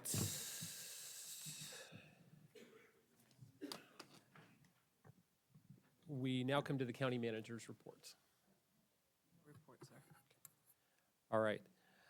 Commissioners, under new business, first item is approval of rate adjustment for purchase transportation services provided under the transportation agreement between Buncombe County and the City of Asheville, and William High is here to present that item.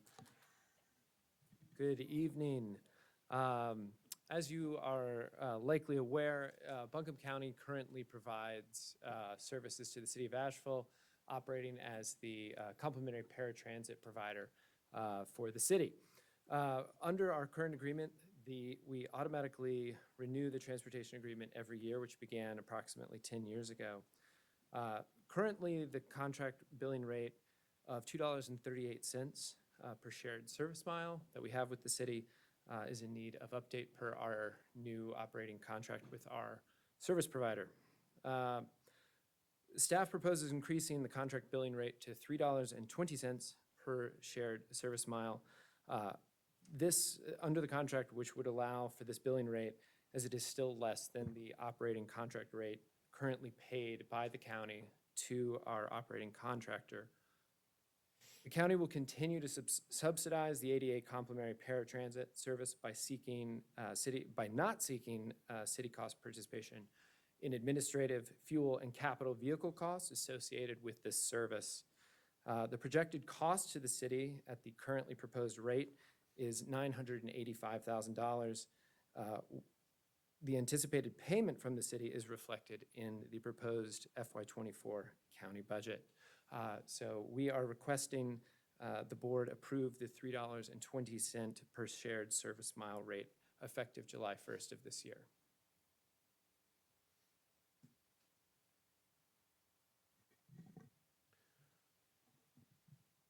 I have a question. What's the city's view on this? Just because I'm going to hear about it tomorrow if I if I don't already know, so just go and tell us. what This we're has gonna already do. been shared with city staff. Okay. They were requested to budget accordingly per this figure.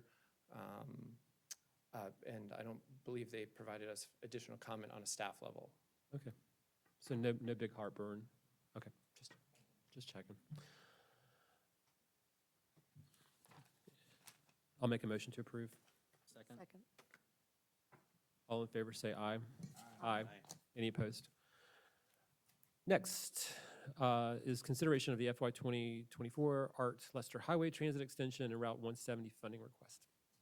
Thank you.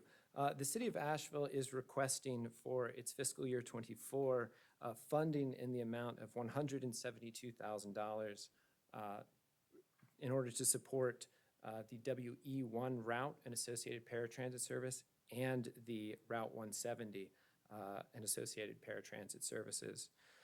The county supported these two routes the previous fiscal year in the amount of $160,000. There are tables provided for you as well as maps regarding these two routes, given current existing services. So staff is requesting a rescission of $172,915 portion of the sub-allocated FTA Section 5307 program funds to support the WE1 and Route 170 for fiscal year '24 for the city. Any questions? Them to approve. Second. All in favor, say aye. Aye. Any opposed? All right, thank you. Thank you very much. All right, we now come to this new item on our agenda, the commissioner reports on boards and commissions, which we've been talking about the last meeting. And so basically, it's an opportunity for commissioners to give brief reports about boards and commissions that we serve on. So, who would like to go first? Amanda, do you want to start? Well, can you start over on your side? And folks don't, I think this is the first time we've done this. So, but I think that just to recount, like, if there's nothing really to share, that's fine. It's just an opportunity to report on things that folks, we have our subcommittees on any kind of major things that would be good to just bring to the attention of the larger board. Avril, did you have a comment? Oh, I'm sorry. We're not starting it yet. We're just approving that we will do this in the future. You can Do we start get it afterwards, but we need your approval. Yeah, we're gonna do it. Sorry, I was jumping the gun. We can do it once we begin our morning meeting schedule. Okay, we'll start next. We'll start in August. Oh, that's super. Okay, sorry, I jumped the gun. Okay, so this is just approving that we will do this in the future. Yes. All right. Is there a motion that we amend the rules to include this on the agenda? So moved. Second. All in favor, say aye. Aye. Any opposed? But we're not starting tonight. Unless somebody really has something important to share. Then like anybody does. Okay, very good. All right, commissioners, we do have one board appointment to make. I will make a motion to approve Susie Rankin to the Agricultural Advisory Board for Farmland Preservation. Second. All in favor, say aye. Aye. Any opposed? All right, we have a couple of announcements. On June 6th at 3 p.m., the commissioners will hold their briefing meeting at 200 College Street, room 326 in downtown Asheville. On June 6th at 5 p.m., the commissioners will hold their regular meeting at 200 College Street, room 326 in downtown Asheville. We do have a need for a closed session this evening. Mr. Free, would you explain the purpose? Yes, sir. Pursuant to General Statute 143, 318, and 11A5, we have 3 matters involving potential real estate transactions regarding the price or other material terms to discuss with the board, and staff is looking for direction from the board with no action to be taken in open session. Is there a motion to go into closed session? All in favor, say aye. Aye. Any opposed? When we adjourn from closed session, we will take no action. We'll simply adjourn the meeting.